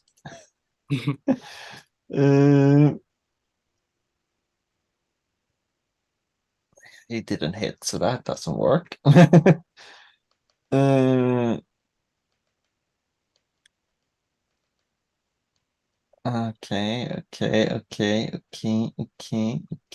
Okay. Oh, he has 3 attacks, so. Yeah, 13 plus 9, that hits. Mm-hmm. 8 there. 7 plus 6, so that's 13 damage, lightning damage. Mm-hmm. And he's gonna use, where is it? What's it called? Inspiring Strike. As a bonus action, 3 allies within 30 feet can move up to half its speed and make an attack as a reaction. Can my guys do it, or is it? Who does this? Who does this elect? I was thinking Kyrus and Wusu and Korlox would move up and attack. The creature? But yeah, but they used the They reaction. use your actions already. Yeah. So maybe they not. Let's see here. Oh, okay, yeah, he's not gonna do that then, because then that doesn't work. Okay. So yeah, that's it for Givy. Wusu is gonna shoot that blood. Need to the one down there, that blood guy. The one that's not hurt. Yeah. Okay. Oh, wait. Yeah. Let's start with that one. Okay, that's pretty good. Where is her sheet? It's plus 10. So 28 on the first. 25. next, and so need 3. So all of them hit. So it's 3d8. That's a 7 damage only. Plus 7, 14, 21. So 28 damage. Total. Okay, sounds good. You lay into the blood elemental. It splatters disgusting blackened, even blood all over the place, but it still moves forward, looking to absorb every living creature of its blood. Okay. Uh,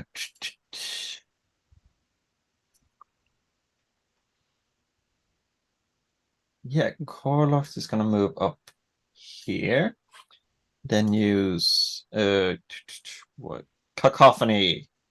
Each creature in a 15-foot cube originated from Corlox must make oh wait, so bad. Yeah.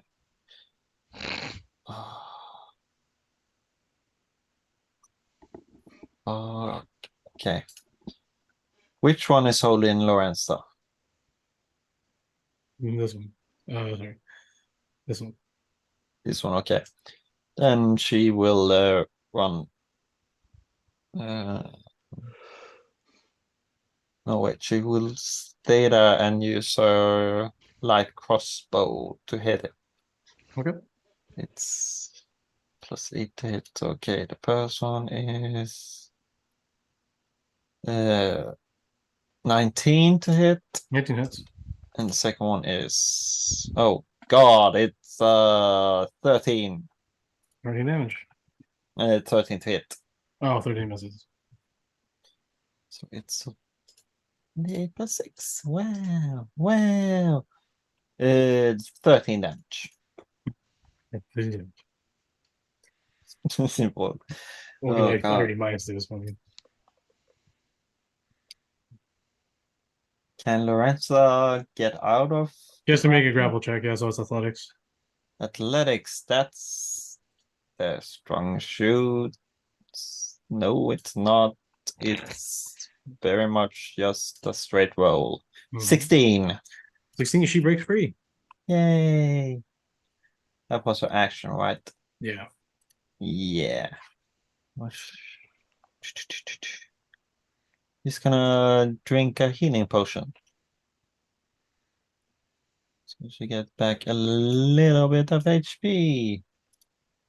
Because they're all taking some damage. It's just gonna move back a little bit, like here. And that's it for my guys. She needed to make that grapple check at disadvantage because she's poisoned. Oh, Poop. Yeah. 17, so Cool. Whoosh! Yeah, she's still fast. Yeah, sorry. Go ahead. Yeah. Keep it. she rolled low. All So right. Yeah. Just remember she's still poisoned. Yay. All right. Anything else? Nope, that was everyone. So, well, before we end the game, we'll go ahead and start with. We'll go ahead and leave it off with Sterling's magnificent explosion. But real quick, I do need to do one attack on Verkadi, unfortunately, with the blood mo cloud. So Verkadi needs to make a con saving throw for the stench. Uh-huh. You know. It's gonna be body. On. Oh, it says 19 already said. I should know that right now. All right. +4. 17. 17, so he's good. It will go ahead and make its attacks. Did I hit him? 18? His AC is 16. So yeah.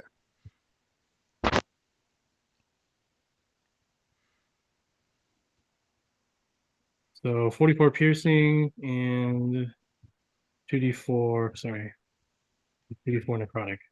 So 15 points in total. Okie dokie. So yeah, Sterling, we'll go ahead and begin your round and then end it there. You want to do that right now? Sure. Yeah. Okay. He's rolled death save. That's How do you want to die? So as you aim your barrel down, you actually see the beast stick its head out a little bit through it, and you let loose, and a massive explosion. Not that okay, it's bigger than that. Nailed it. Oh, you massive- released the sun. Oh, that was really bad. Here goes a better one. Boom. It just chain of events. The material is very flammable, it seems, and it just surges upwards. And for everyone over here, they will see that this tower becomes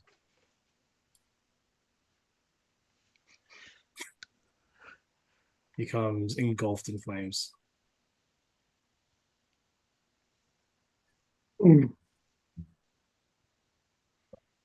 It's just someone let out an explosive within the tower, and that's how we'll end today's session and pick it up next week.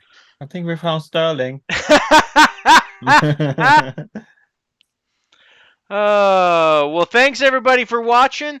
Stay tuned. Follow me on Twitter, Blue Sky, Instagram, all TikTok, all the things at Biscuit10RPG.